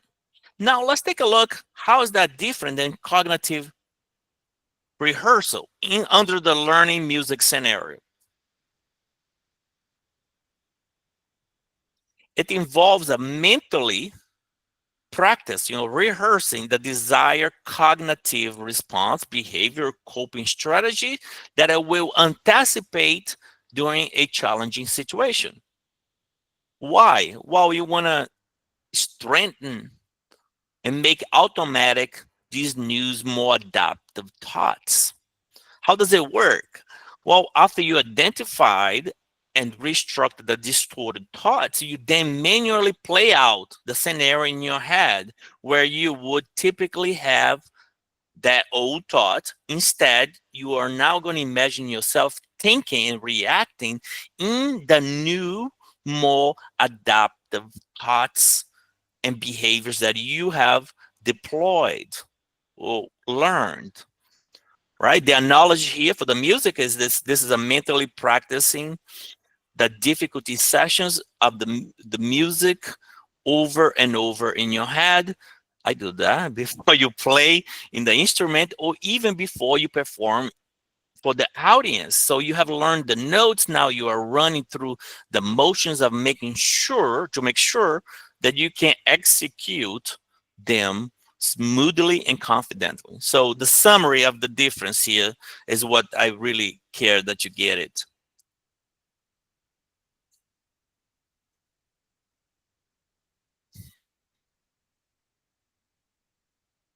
All right, so hopefully you got this. Please write it down. Cognitive rehearsal, right? Very similar to cognitive restructuring, but now we're rehearsing for the anticipated event. Now let's go back to the question. So generalized anxiety, okay? Patient reports feeling overwhelmed by these what if scenarios and struggles to challenge the validity. So until now, okay, to equip the patient with a proactive strategy, here's the thing. To mentally practice, that is when things really went towards cognitive rehearsal, more adaptive, realistic response to these anticipated and anxious thoughts and solidify new cognitive pathway. The PMHNP teaches the technique of cognitive rehearsal. All right. So hopefully this is a good lecture on the difference between cognitive restructuring and cognitive rehearsal. You might see on your test cognitive rehearsal. So you will see cognitive restructuring for sure, but you might see this as well. So would cognitive rehearsing be like what we're doing now? Like trying to practice? Yeah, you can say that. Yeah, but it would be more like a view. We have learned through the drills, you have learned through the class, instead of saying, I suck, I'm never good at it, I can never get it right, I'm always struggling. You say, hey, I learned, I walked the walk, I did the talk, I was present, I did the best I could. And if TSH level pops up, I know what that is. If lithium level pops up, I know what that is. So you like playing those scenarios of what if they ask me for the FDA warnings symptoms for Depakote? Wow, yeah, I got it. So that is cognitive rehearsing, right? So please write that down. That's high yield. Okay, and sorry about the extra writing here, but you know, sometimes we need to go a little bit more than just the basic. All right, who would like to read this question? After this question, just so we can, what question are we on? I don't even know what question we're on. We're on question number, yeah. Well, let's do it up to 70 this way, and then we finish 30 questions super fast, reading alone. So that way we can get through in a reasonable time. Sure, Sherry, would you mind reading this question?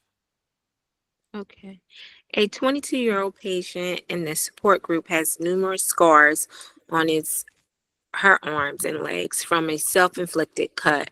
The psychiatric mental health nurse practitioner is serving as the group facilitator, asked the patient to keep a daily journal to record thoughts every time he or she feels a need to cut himself or herself. On which therapeutic approach is the nurse practitioner intervention based, and that's DBT. So let's look at the answers. Acceptable commitment therapy, behavioral, cognitive behavioral,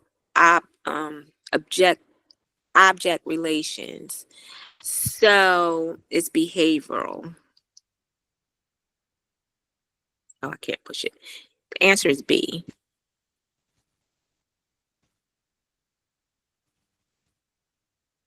Oh, okay.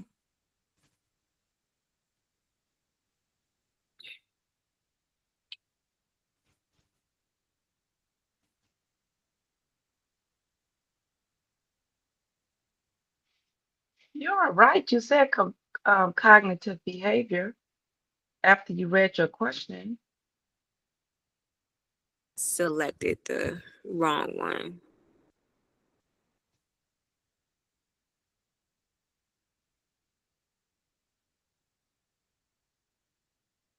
Does anybody else hear them? Because I don't hear them. Oh, thank you, thank you, thank you, thank you. I didn't either. Yes, all right. So my apologies. Did you say behavior or cognitive behavior? I said cognitive behavioral and then selected B. It should have been C. I'm sorry. Okay. All right, no worries. No worries. So what's important? Behavior therapy is one thing. Rehearsing is behavior therapy, right? Playing the scenario like, hey, how I'm going to talk to my boss about this salary increase that I really deserve, right? Cognitive behavior therapy, cognitive therapy is one thing, and cognitive behavior therapy is the both of them together. So here, let's look at the feedback here. Records the thoughts every time he or she, he or she feels the need to cut. So he's going to do a behavior, he's going to record. This is a class technique known as thought monitoring through journaling. High yield, high yield, high yield. Borderline personality disorder, journaling and diary keeping, high yield. Journaling, high yield for CBT, cognitive behavior therapy. All right. So DBT, borderline, journaling. Right. I thought it was dialectical, Dr. Lopes. So let me clarify. So journaling, it's CBT. In order to make the diagnosis of borderline personality disorder, it's very helpful to ask for diary and keep of the incidents. Does that make sense now? So it's both. It's both. Journaling,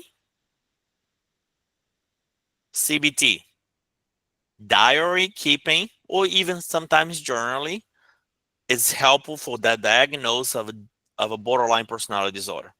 High yield. These two consents are the two facts are likely to be on your board. Okay, please make a note of that. So journaling is a core component of CBT, right?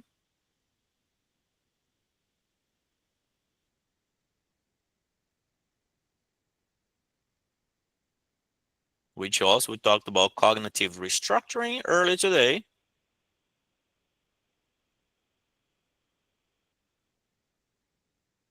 Now I want to talk about behavior, right?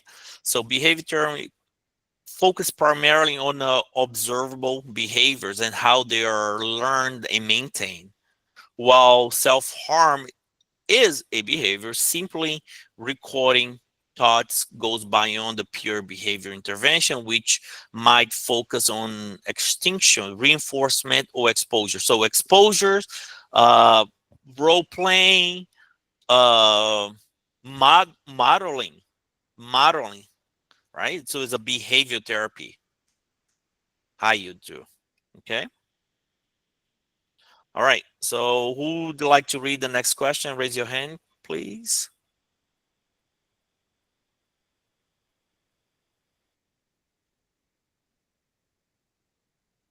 All right, okay, Christine, again, go ahead, please. A 45-year-old, are you there? Yeah. A 45-year-old patient presents to the clinic with complaints of increasing anxiety and difficulty concentrating. During the mental status examination, the psychiatric mental health nurse practitioner is specifically assessing the patient's thought process. Which of the following would be the most relevant area for the PMHNP to evaluate under this domain? Abilities to sustain attention, decision regarding seeking treatment, organization of speech, or unusual thoughts and ideas. 45. Thought process. I just think thought processes is organization of speech. I don't know. Yeah, so this is hard, right? That's why I say that they will get many people between the simple concept of thought process versus thought content. So tell me what give me some example of thought process. Let's work this out. What do you document on the thought process? Like tensional. Okay. Yeah. All right. So somebody said tensional circumstantiality. Perfect. All right. So is tensional tangentiality, not tensional, and circumstantiality. Is it speech or is it thoughts and ideas? Isn't it both? Speech, right? So then just like that, you knew the answer, you just had to backtrack. Right? So you say, is it C or D? C. All right. I still think it's C, yes. Yeah, C. So hopefully you understand that what it falls under thought process, it refers how the patient, how a patient thinks, the form, the flow, the organization of the thoughts in reference to their speech, right? So that their speech is what matters here, right? What are their speech like? Are they tangential? Are they circumstantiality? Are they flights of ideas? Are they thought blocking? Are they preserveration? Or let's look at these other options here. So I kind of went back here in a tangent again, right? So thought process, is it logical? Is it circumstantiation, circumstantiality? Is it flight of idea, loose association? Cling is one that comes up often. These three comes up all the time on your tests, all right? Circumstantial, tangential, clang. So all we're saying here is the thoughts are connected by sounds, and they're like all over the place, right? Word salad, thought blocking. Now look, thought content. Hey, I want to kill myself. Hey, preoccupations, paranoia, suicidal, and homicidal behavior. This comes up all the time on the test. So thought content is what you're thinking of. Is what I'm thinking of suicidality, homicidal behaviors. I am preoccupied with my finance all the time that I can't sleep. He said from every 100 people, 99 will die. And he was talking about... All right, so somebody has your mic on. Kindly please mute it. Thank you. All right, so hopefully you have highlighted why I mentioned thought process and thought content so much in the lectures, right? Because it can be presented in a difficult way, like I just did on this question, right? I said that you want to assess the patient's thoughts process, and then you ask, what goes on the thoughts process? Tangentiality or circumstantiality. So what am I assessing? Is the organization of their speech. All right. All right, so would you be so kind and read the next question, because I think it's related. Me again? Yep, because I think it's related. Okay. A 30-year-old male patient is brought to the outpatient clinic by his family due to increasing social withdrawal, guardedness, and a recent preoccupation with believing that his neighbors are spying on his thoughts. During the mental status examination, the psychiatric mental health nurse practitioner is specifically assessing the patient's thought content. Which of the following would be the most relevant area for the PMHNP to evaluate under this domain?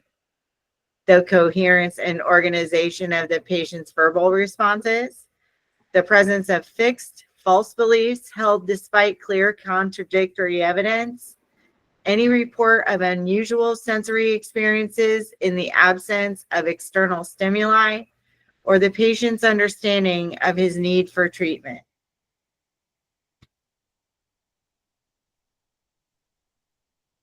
I'm sorry. I go with B, at the presence of fixed false beliefs, because it's thought content this time. Yeah, Yeah, so that is a key word. Yep. So what goes on the thought content? Right, like obsessions, compulsions, phobias, preoccupations, terrible especially thoughts. Suicidal ideations, homicidal hallucinations, right?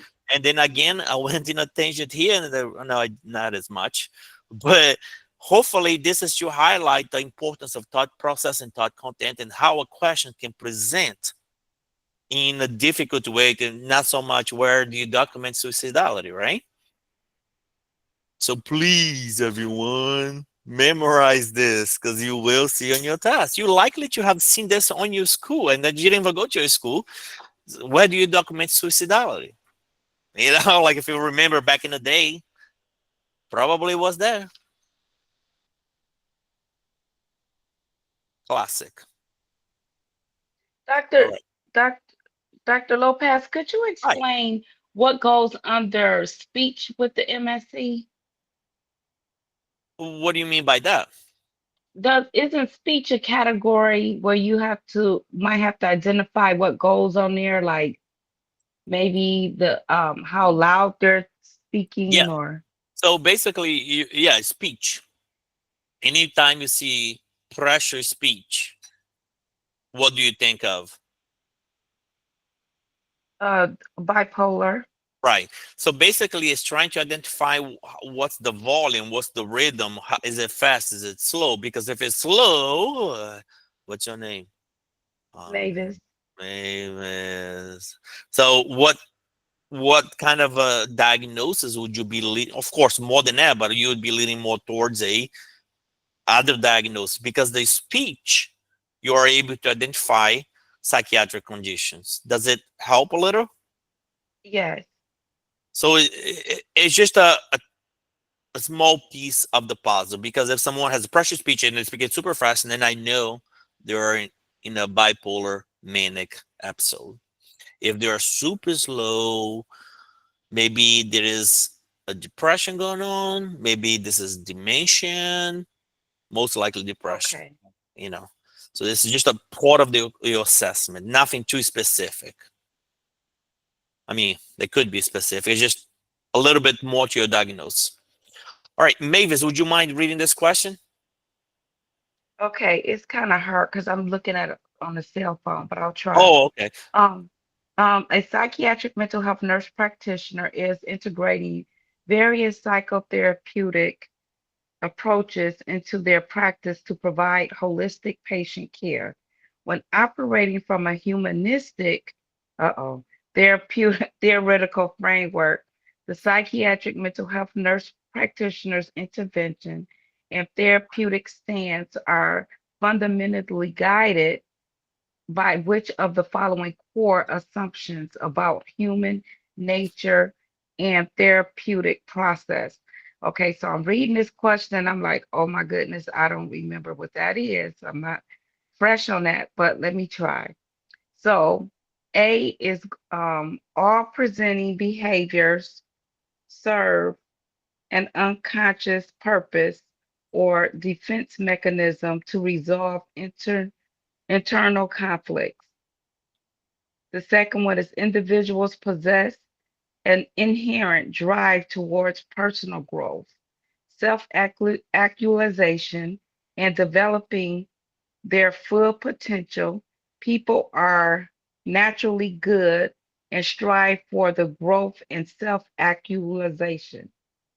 The third one is maladaptive thoughts and learned behaviors are the primary drivers of psychological distress and are amendable to direct modification. Psychological problems stem primarily from dysfunctional patterns within a family system and interpersonal relationships. So I'm gonna go with B. And the reason why I'm going with B is because this answer is more, it has more information about an individual's personal issues or concerns. Yeah. And that's why I think that that's the best answer, but I do not remember what the theoretical framework was with that question. Okay. Only humans from humanistic can achieve personal growth and self-actualization. So this is where we teach in personal development. Remember I said earlier, hey, you're on the top of the pyramid right now. Only humans. And it says people are good. We believe in everybody. Everybody has the potential to do good, unless if they prove me different. So let's see if that's the right answer. See? Oh, okay.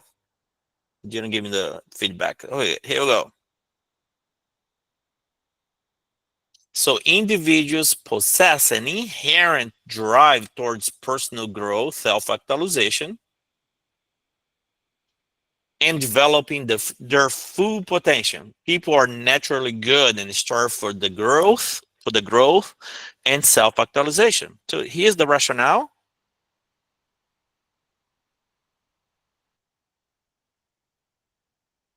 Remember, humanistic is the big umbrella, and under that you have Carl Rogers, right, which is person-centered therapy that some people may say is almost the same, this and this. Okay, for the test we're going to take them as the same. Will the test ask us about Carl Rogers as it relates to the humanistic theory?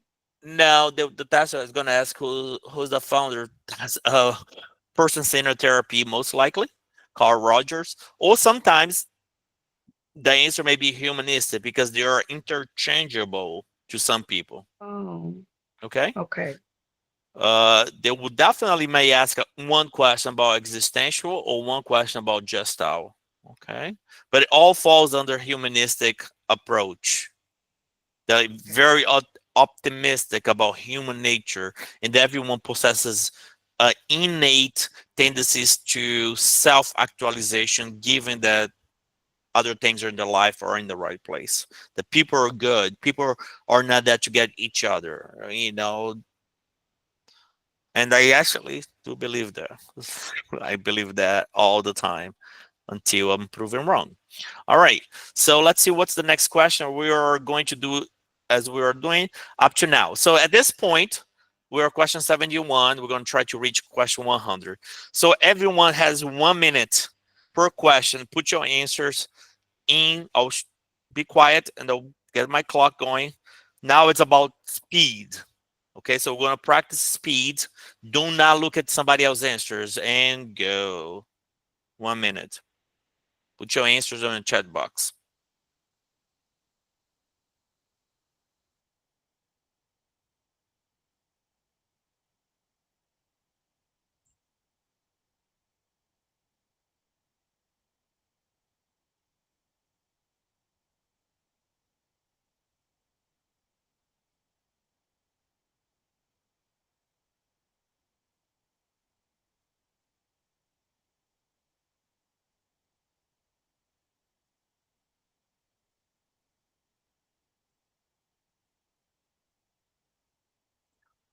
Forty seconds.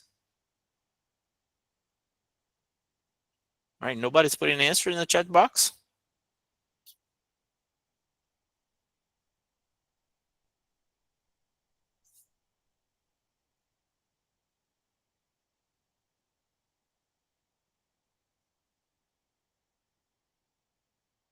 All right.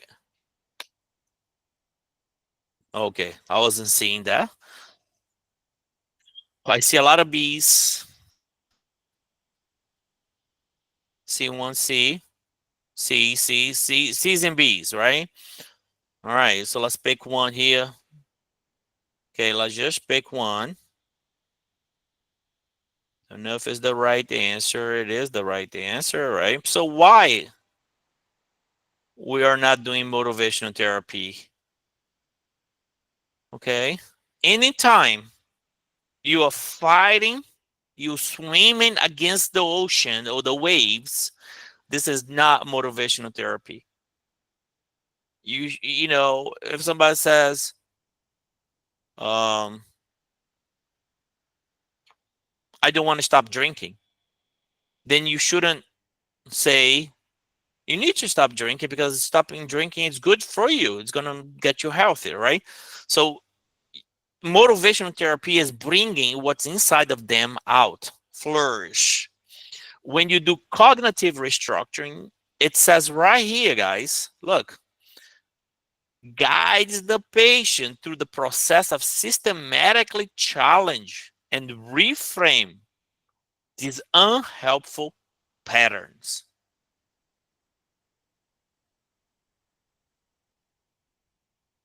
All right.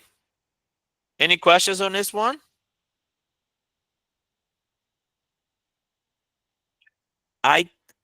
IPT, very high use for what scenario?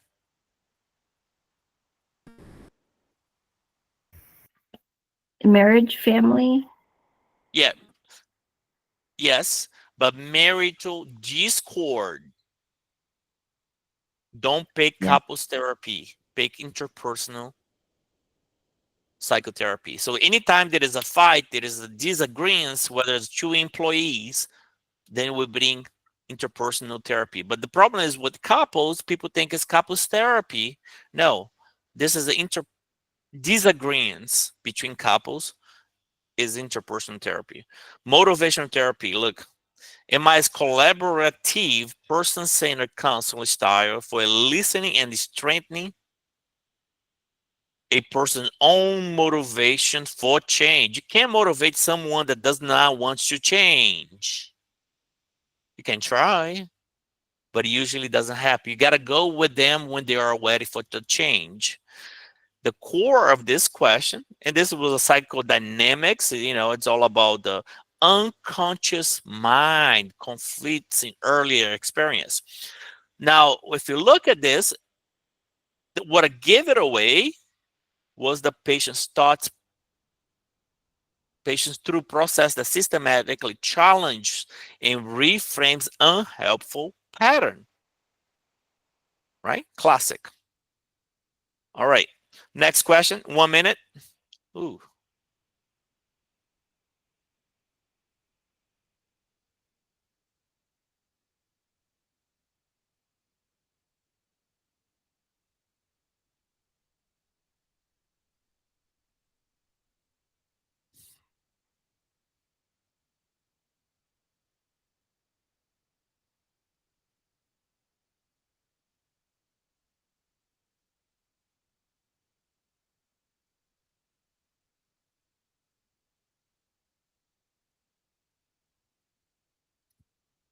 28 seconds.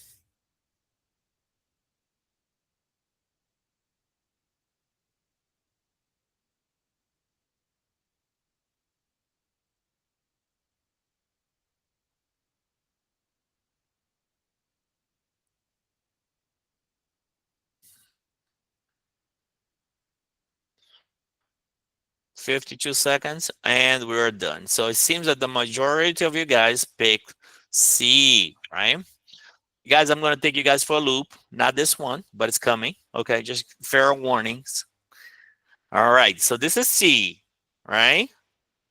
Read. I'm going to pause this because I want you to read, because I'm going to take you guys for a loop in the next two questions. A subtle difference changes the answer.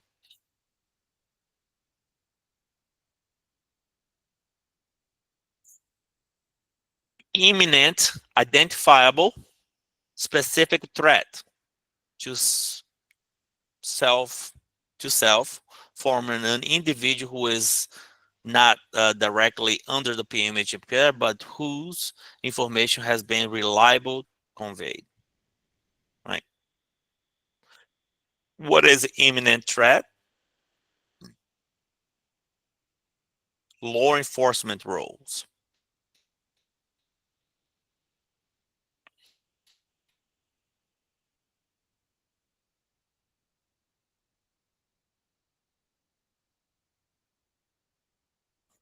All right, next question. Watch for the switch of the question, how the question changes, and that changes your answers. Maybe not next, but coming up in one of the questions. All right, 1 minute.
All right, so everyone went B here.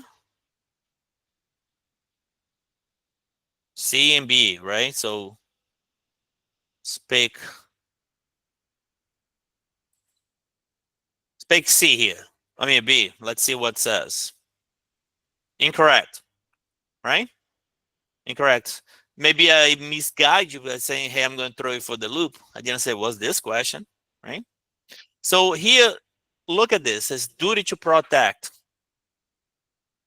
Duty to protect, right? Here you have a scenario. Let's take a look on the rationale. Maybe it was next question. I don't know. Let's see. My wife brought me some coffee. Nice. So again, specific, imminent threat, physical violence towards identified third party. Ms. Smith. Okay. All right. Let's see if I went in a tangent. Yeah, a little bit here. So here says, this information below is not important for the board, but just for awareness, states where terrorist off duty is not legally imposed, right? Maine, North Carolina, Nevada, or at least partially, North Dakota, Texas. Yeah, Texas there, Georgia, right? And there's a little bit of limitations here, right? So when you are, there was this question on the Facebook, right? So always a good answer is call the police, call the state board of nursing. Why? Well, because if you call the state board of nursing, you would know if this is duty to you. Is your duty to warn the victim. Let's say you warned the victim. I'm going to just throw a curveball. And the victim was waiting for this guy to show up, and he shot the guy in the head as he was walking by the sidewalk. And the family now is going to go after you because you said he was coming over to his house, to the neighbor, Mr. Smith's house. Mrs. Smith just shot the patient. What I'm trying to say is duty to warn exists, but it's not without possible complications. So for the board, call the police, call the State Board of Nursing, unless the question goes on to say, you know your state board's regulations, unless you are fully aware or you want to comply with the duty to warn. So see how I'm going way outside of what a normal question would say. A normal question would never say, you know your state board regulations. It's trying to tell you something. Normal question would not say, hey, you want to comply with duty to warn. It's just basically, what is that? Now, let's take a look at the next question. Hopefully you got these two questions right and see what the next question, how it would be different. I think it's next question. I'm giving you a cue here. Let's see. All right, it is next question.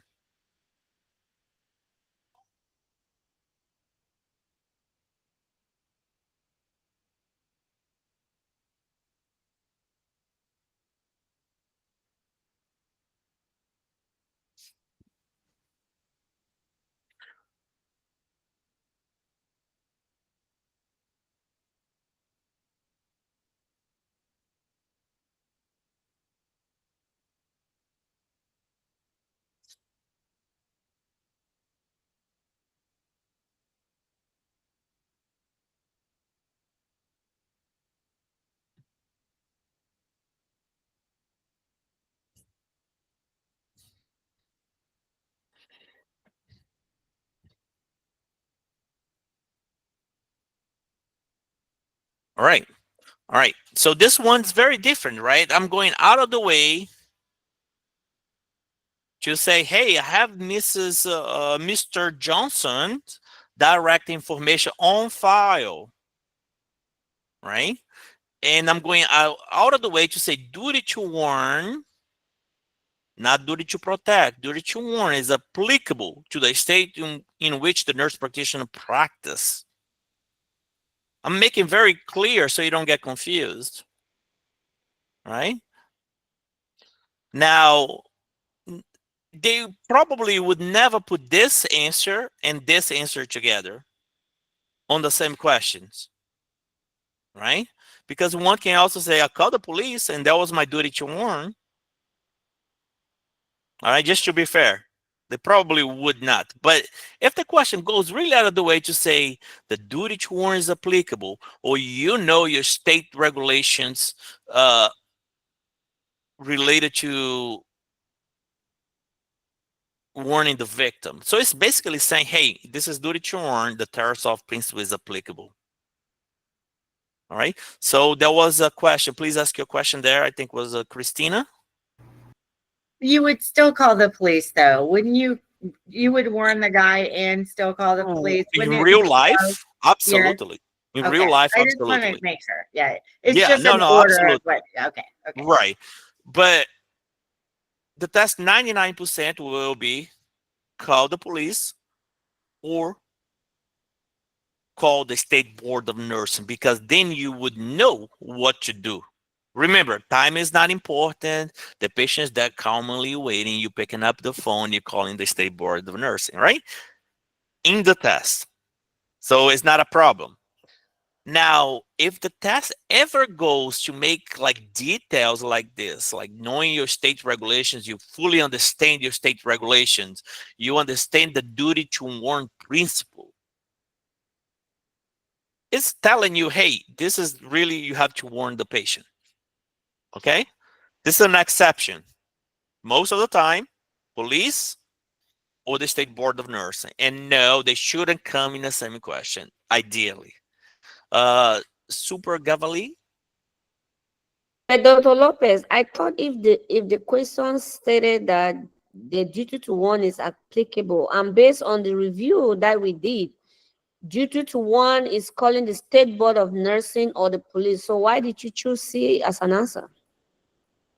Yeah, because this is specific, you know, like no previous question says duty to warn is applicable, right? Yeah, I'm but going out of the, if it's applicable, we should be calling the local law enforcement or no, the State Board of no.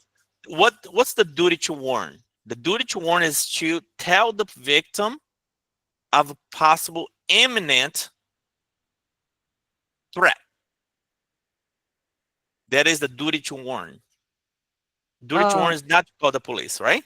So, like some states says duty to warn and duty to protect. Close terminology. But here I went out of the way to say, hey, you know, the duty to warn is applicable to your state. So basically, I'm asking you, what is the duty to warn? In other words, right? So it is really alerting the victim. Now I went over a little bit the terrace of why is it problematic, right? So here is what was the case. It says duty to warn, and later evolved to duty to protect, right? However, this duty is implemented differently in every state. So some states mandate only warning the victim. Some mandate notify law enforcement. Many says, hey, you have to do both. Warn and protect, right? So the national exam cannot test state-specific law. Unless if it was very specific, it wouldn't say California, Texas. It would be very specific by saying, you know, duty to warn. You know your state board regulation. So that is applicable to duty to warn. But that is a 10% of the cases. 90% will be call the police, call the State Board of Nursing, because that's good for all states, right?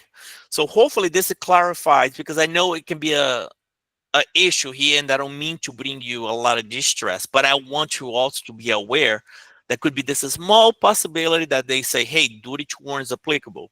So what is it telling you? And I'd rather you go through distress right now with me than during the test. So here we go. All right.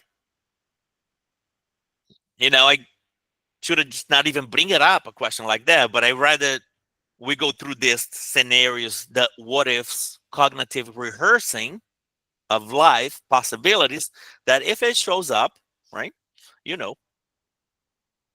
So if the question focus on duty to warn, specifically the PMH has an immediate and confirmed contact information. In this case, I know the victim's phone number is, you know, is in my files. I know the threat is serious, is applicable to my state. Then I can't call the patient and say, hey, there is an imminent threat on your way. Yeah, I went over and wrote a lot here, so.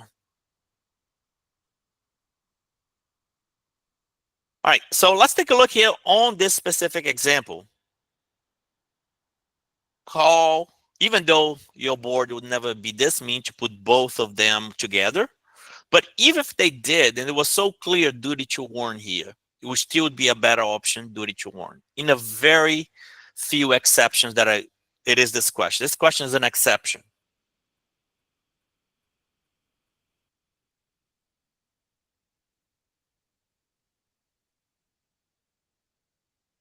What I want to bring your attention is this, right?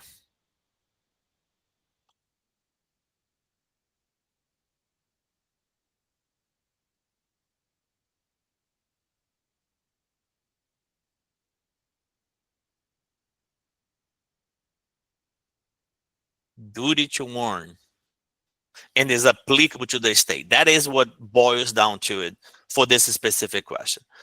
Otherwise, call the police. Otherwise, call the State Board of Nursing. They should not be in the same question either, because both are correct. All right, 1 minute for the next question.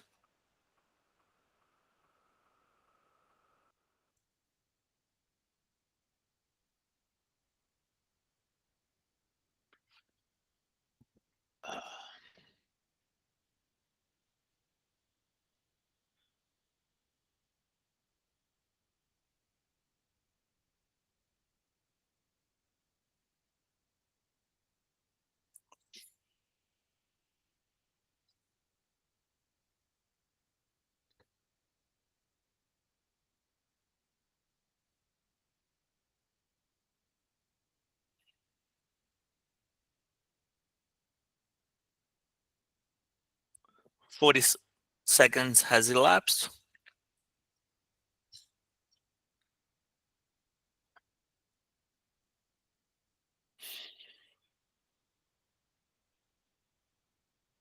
You need to know this concept. It will be on your test. In fact, everything we're covering here is likely to be on your test. All right. Have you noticed our diagnostic tests are super high yield? All right. C is what most people thought of, right? We had some people going for A. All right, let's take a look at rationale here. C, right? Please read.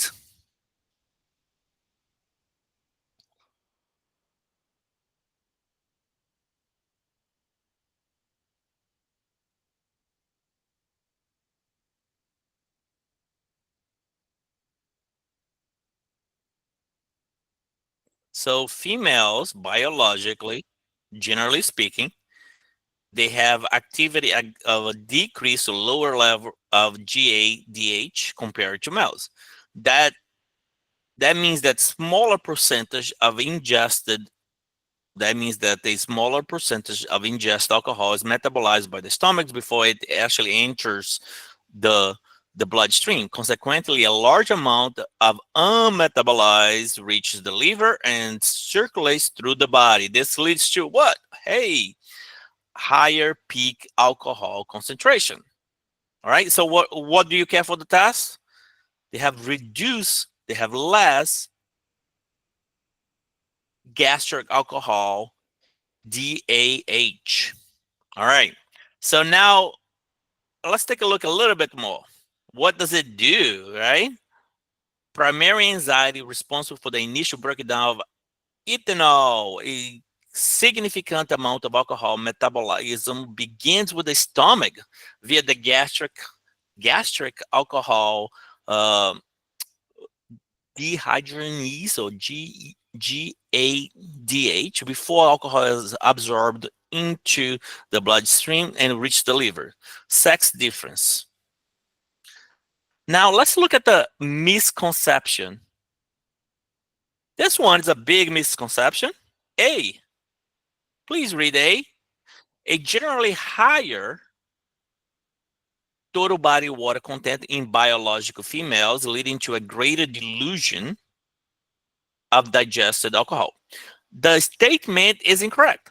Biological females generally have a lower percentage of total body water relative to the total body weight compared to males. However, due to the higher percentage of fat percentage, since alcohol distribute in body water, a lower total body water contains means that gives a amount of alcohol will be diluted in a smaller volume, resulting in a higher blood alcohol concentration, not lower, the same amount consumed, right? So we compare apples to apples here, right? So a little bit of a misconception there.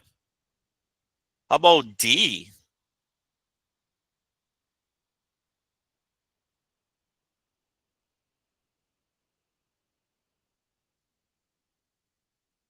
Also, females have a higher incidence of liver disease, not percentage-wise, because males do drink a lot more than females usually, and they get in trouble a lot more. But when they drink the same amount, right? So they are likely to, again, because of a low, yeah, then we can say smaller liver as well. I wouldn't, yeah, maybe. The phenomenon is also referred as telescoping effect this here. Okay. All right. Let's go on to the next question. All right. You have 1 minute.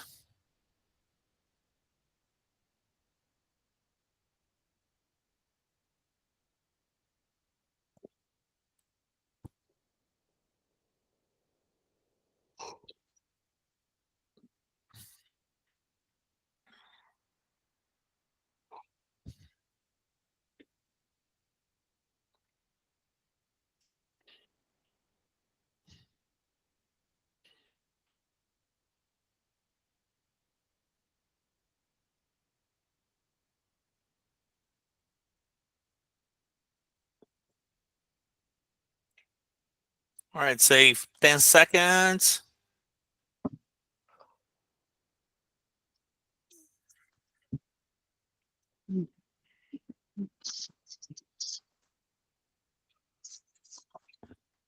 All right. So overwhelming C, right? So remember that anything or any medication, generally speaking, don't take this 100%. Cloratazines, ACE inhibitors, ARBs, NSAIDs, right? Or your ibuprofen will almost double the lithium level. Ibuprofen, not really, but it will increase lithium's levels. Lithium has a narrow therapeutic range, 0.6 to 1.2. When the lithium reaches 1.3, you reassess your patient. You do not stop the medication. If it reaches 1.4, you do not stop the patient. You reassess. They have symptoms, then you stop. What if it reaches 1.5? Then you stop the medication. Lithium, questions like education, it's likely to be on your board. Dehydrations will cause lithium levels to skyrocket.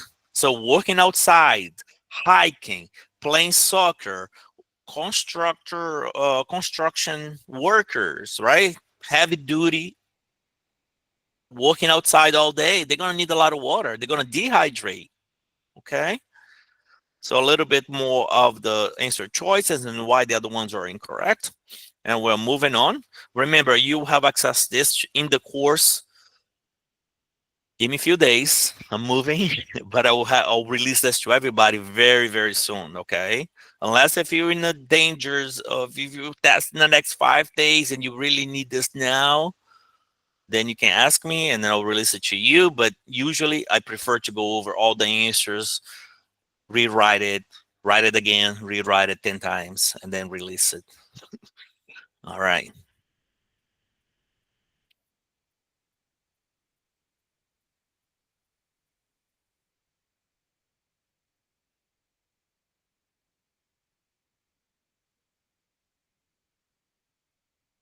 Night terrors, right? So that's called night terrors.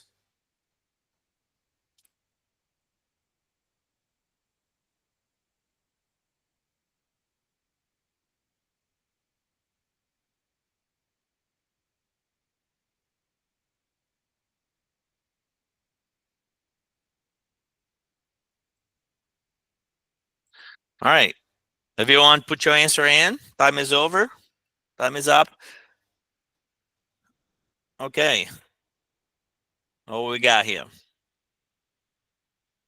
Everyone said B, right? So I don't see anyone else that is different. Please do not go with the flow just because you see everybody else put in your answer. We really want to see your own thoughts. Okay. So do your best not to look at the chat box. I know it's impossible, but oh, okay. Did I put a history here? Okay.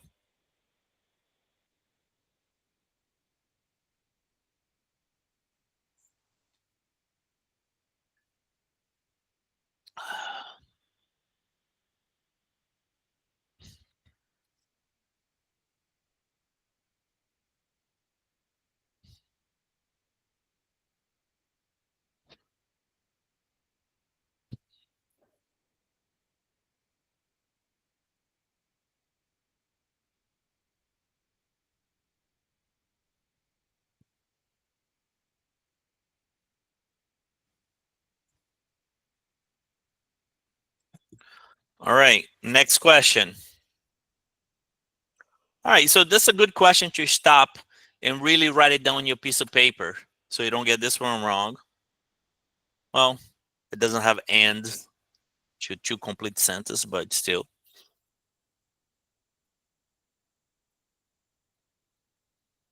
All right, let's see what you guys say on this one.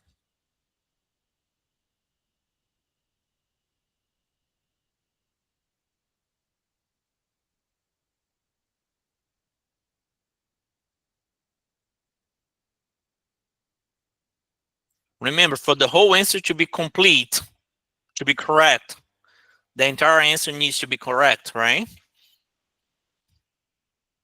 And they have an inverse relationship. Well, I shouldn't say that yet. TSH and everything else, T3, 3, 4. Wow, you guys are really good.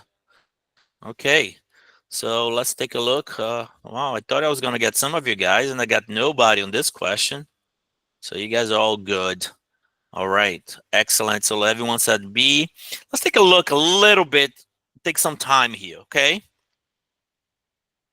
B is the correct answer, right? So they have an inverse relationship, and here we're looking for symptoms of cold intolerance, right? They're depressed like symptoms, right? The mood is depressed, concentration, everything is low and slow. They're constipated, heart rate is down, right? You know, and then you feel like, hey, man, this doesn't look like hypothyroidism. My TSH is high. The level is high. My T3, 3, 4 is low. Start with your TSH. Identify what it is. Ask what's my TSH, and then you do the other question. And then you have to be very slow so that you don't pick something by mistake. Now let's take a look at the rationale. It mimics, right, some psychiatric condition. That's why we need to know whether this is hypo or hyper.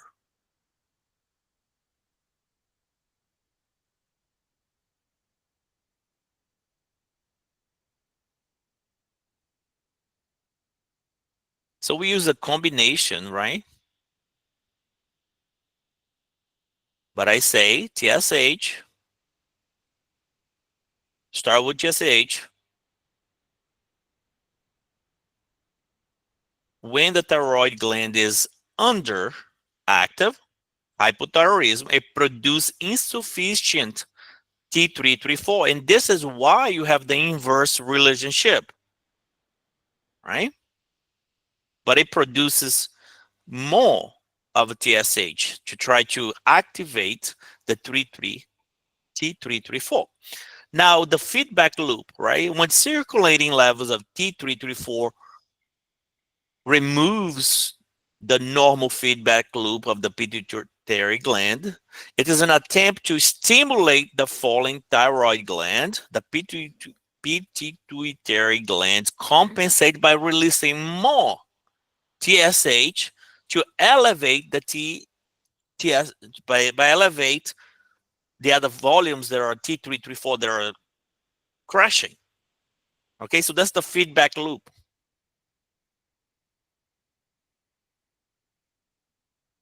So now you understand why TSH is high, T3, 3, 4 is low.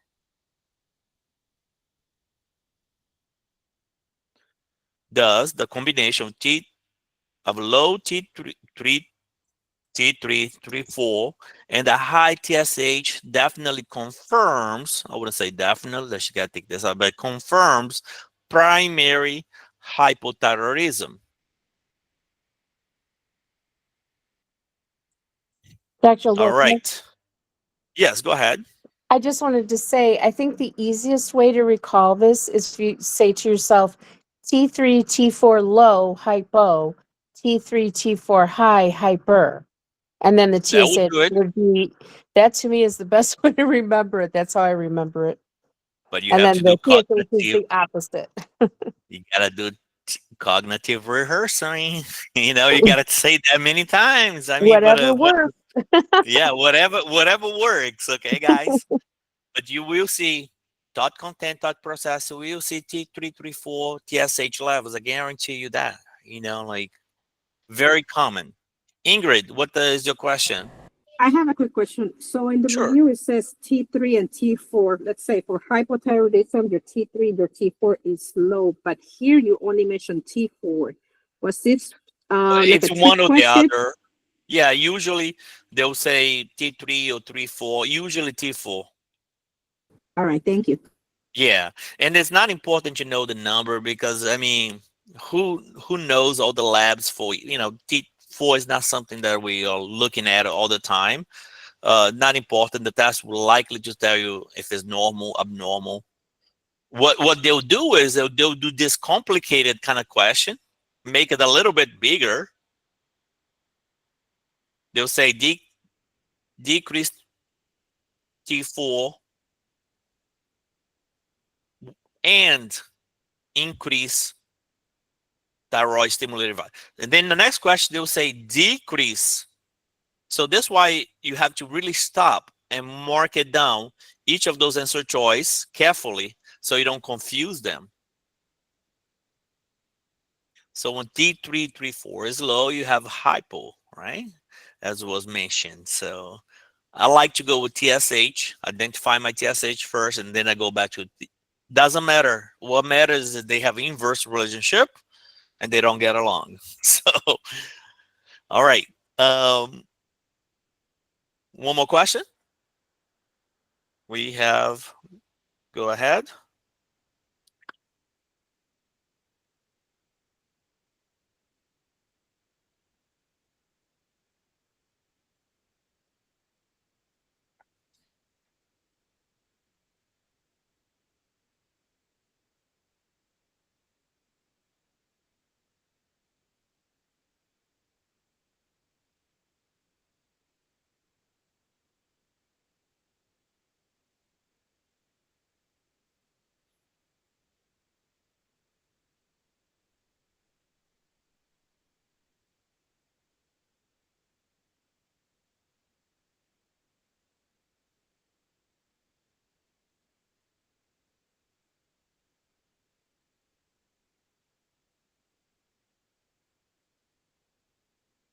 Their speech is rapid and pressured. That should give it away easily, right?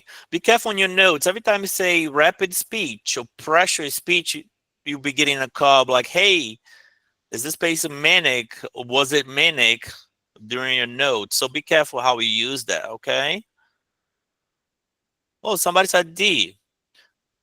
Hopefully that was incorrect, right? But if you do, if you want to express why D, if not, it's okay. Oops. Okay, it was incorrect typing. I did. I'm sorry. I hit the wrong one. It was incorrect typing, right? It wasn't. Yeah. Okay. All right. No worries. I do this all day long, every single day. So I know the feeling. All right. All right. Dr. Lopez, I have a question. So in this case, I know that, and the previous question, I know that question was with acute mania, but if it was acute psychotic, what differs psychosis from mania? Okay, so mania, it's pressure speech, grandiosis. It is irrational behavior. Psychosis is delusion, hallucination-like.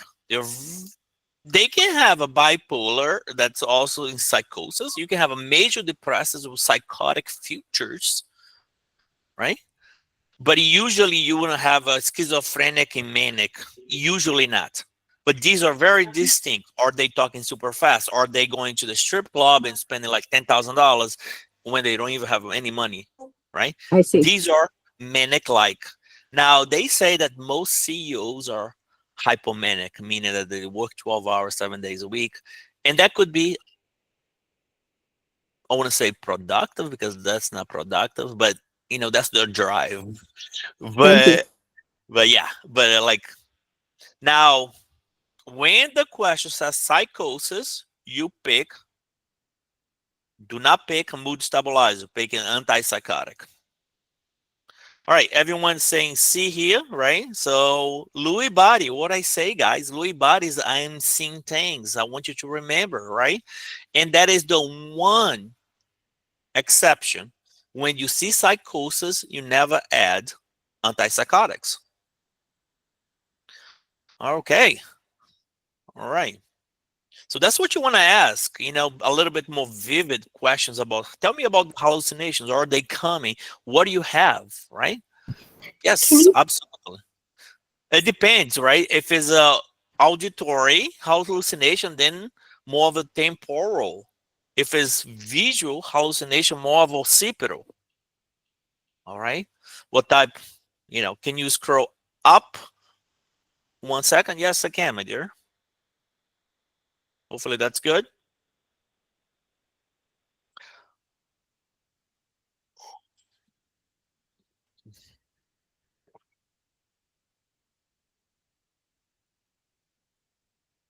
All right, see what question are we on? We are on question number 80. Oh my.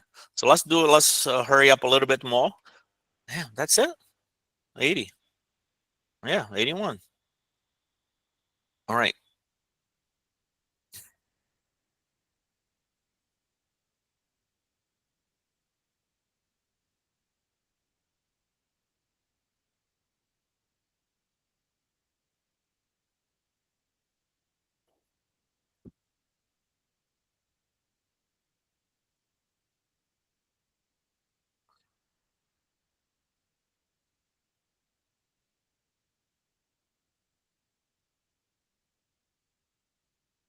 No, we're not going to until 116. This will be released to you. So today's purpose is for me to see your rationale, to provide some live feedback, because we don't get to do this often, to work together on questions other than during the course, right? So it kind of helps you, but you will be getting this with all the rationales for your own practice, okay? So most people are saying what answer?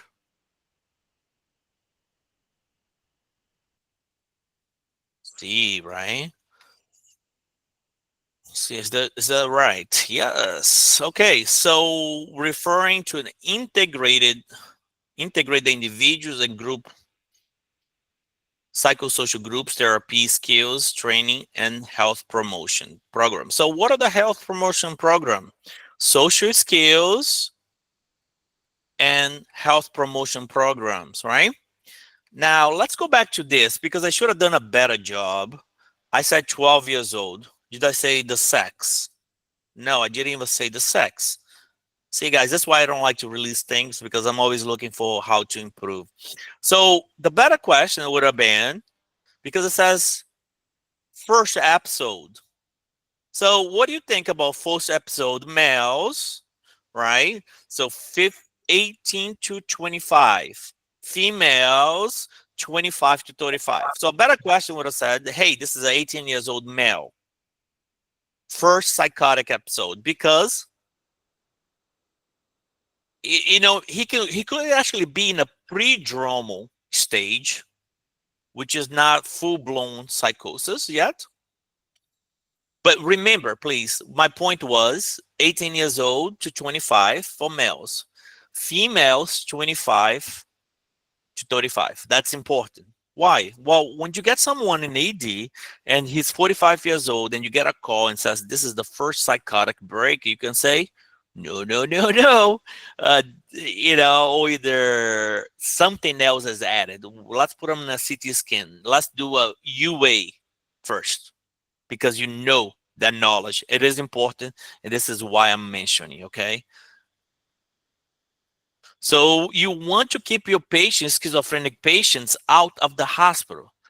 This is why you use programs like ACT, a group of doctors working together, groups of nurses, doctors, therapists, all working together 24 hours. What is the reason? To keep the patients outside the hospital. Where? In the community.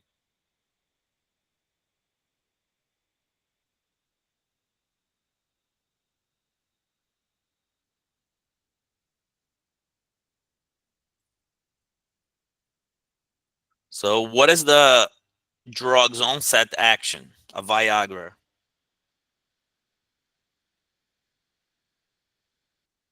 Oral.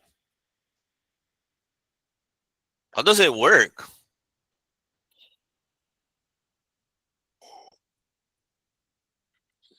Denisha said C. Patricia C. Oh, everybody's saying C. Nobody's going to go B? Hopefully fast. Well, yeah, you want it to be fast, you know. You're going to lose the moment, guys. So, yeah, it's super fast, right? You got to work fast. So why does it work fast? Well, first thing I want you to know, what is Viagra or Cialis, right? It is this class of medication. Please know this, because sometimes saying Viagra is too easy. What if the question said this, right? You need to know what that is. So please write down. And it works fast, oral, right? Primarily oral, on-demand treatment for erectile dysfunction, right? Very effective because it's fast, acute use, right? Some complications like pulmonary hypertension, right? So you got to watch out for that. Sometimes even heart problems, and they usually work 30 minutes to 120 minutes, right? And depends on the presence of food or not. Usually oral. I have never seen any other way. So, but not saying that could be other ways, right? So just remember this means Viagra, and you want it to work fast. All right. Okay, next question.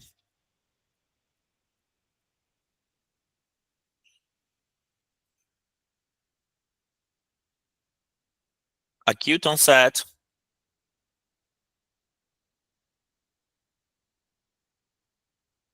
'86, acute onset, disorientation. What does it look like to you?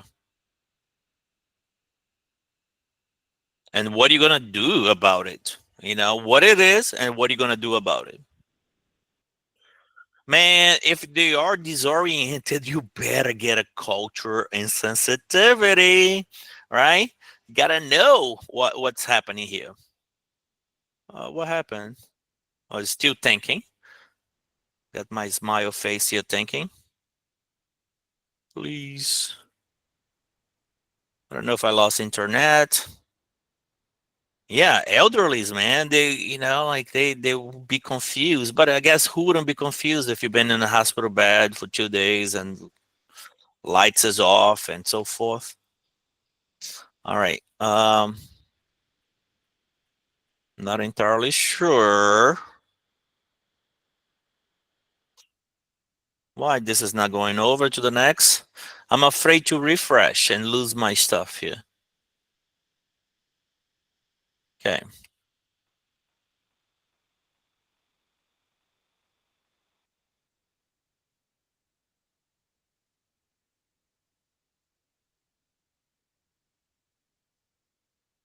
Oh, all right, guys. So this is it. I don't want to go back to all the way to the questions that I was going to do a little bit more, but I think that's enough for everyone today, right? So this is part of Diagnostic Test 3. But instead of doing a diagnostic test, which is 175 questions timed, what I'm going to do is give you the answers, okay? I didn't the first 2 tests. And I didn't not because I want to be me, but I want you to go back and look at the answer. So sometimes I have to find a way to get you to do something, even though I really want to give you. All right, I really want to give you, but I just can't because it would work against you. I think that when you go back in the PDF, you can clarify if you're stuck, you send me an email, right? So here is my email address. So never feel alone. I may take a little bit time, no more than 48 hours. If you don't hear from me in 48 hours, something's wrong. All right, maybe I don't have computer access, maybe I got hit by a car or something happened. Usually no more than 48 hours, then you email me back. We have a group of team, right? We have our group of a MP exam coach team. They work on my email. And if they open the email, and don't highlight it for me, sometimes I may lose your message. So if you don't hear from me in 48 hours, email me back. You are never bothering me, never. I don't care what questions you ask and how many times is the same question. So I'm here to make this process a little bit smoother. I know I take you for a loop. I know I ask a lot, but I promise you that the results will be sweet.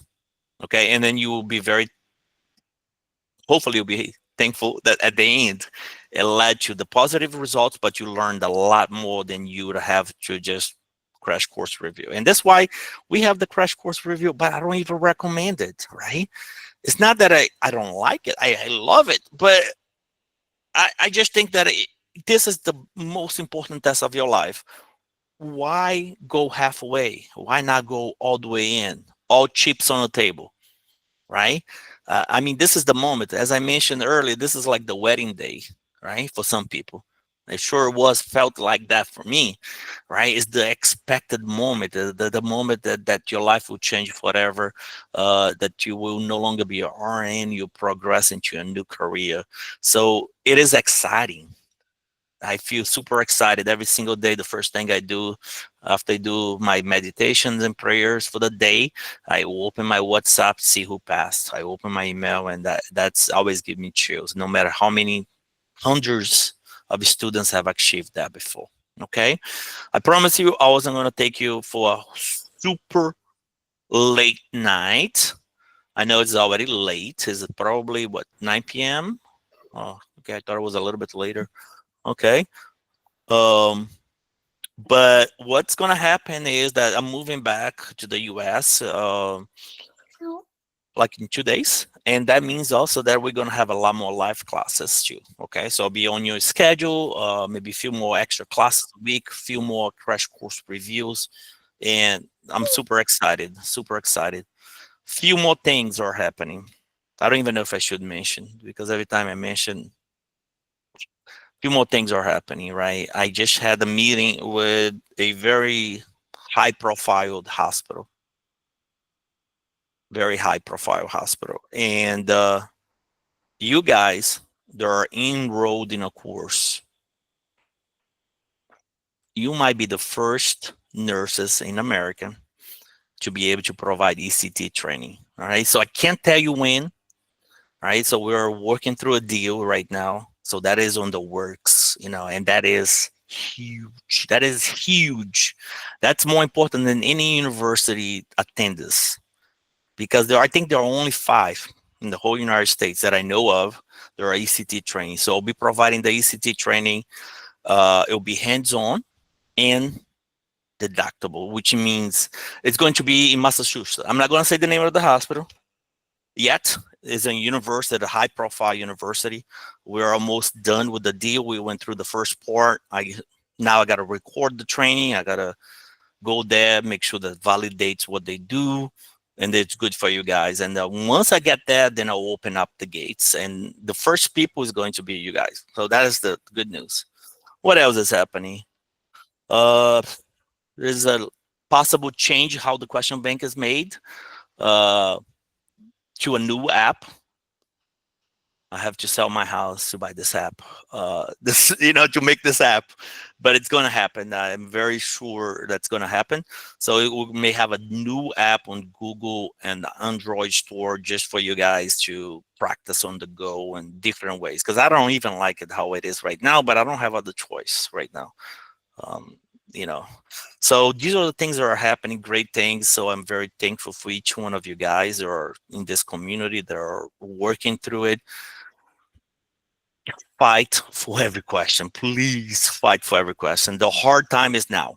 Okay, now is the hard time. Later, it will be, the roots of the education is bitter, right? But the fruits are sweet. All right. With that, I'll say goodbye. I'm going to stop this recording. I'll be posting this to the crash course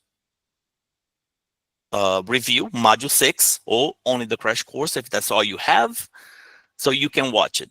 I will release this in the next 7 days, possibly, I hope. I still got to go through, I stop at the 120, so there's 166. So I still got to go through a few more questions, rewriting them. As you see, I do complex or at least lengthy answers, right? So that way you not only learn the question, but we add a little bit more. Yeah. So no more class for the rest of the day, but good night for you guys. I'll stick around and we can answer questions or talk about anything else that's in your life that you like to share. Okay. So what else is exciting? So I helped a guy that helped 3 nurses to transition to an active duty status, right?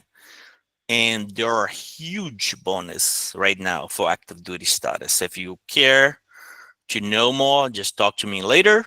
But once you pass your board, that can be you, if that swings your boat and if that's something that you would like to consider in the future. Huge bonus. And I can tell you how to not get the smaller bonus and get the bigger bonus. You know, I mean, from experience, I guess I would say that. That's an opportunity. I love it. So, all right, I'll stick around, guys, and then you can ask any questions you want. So,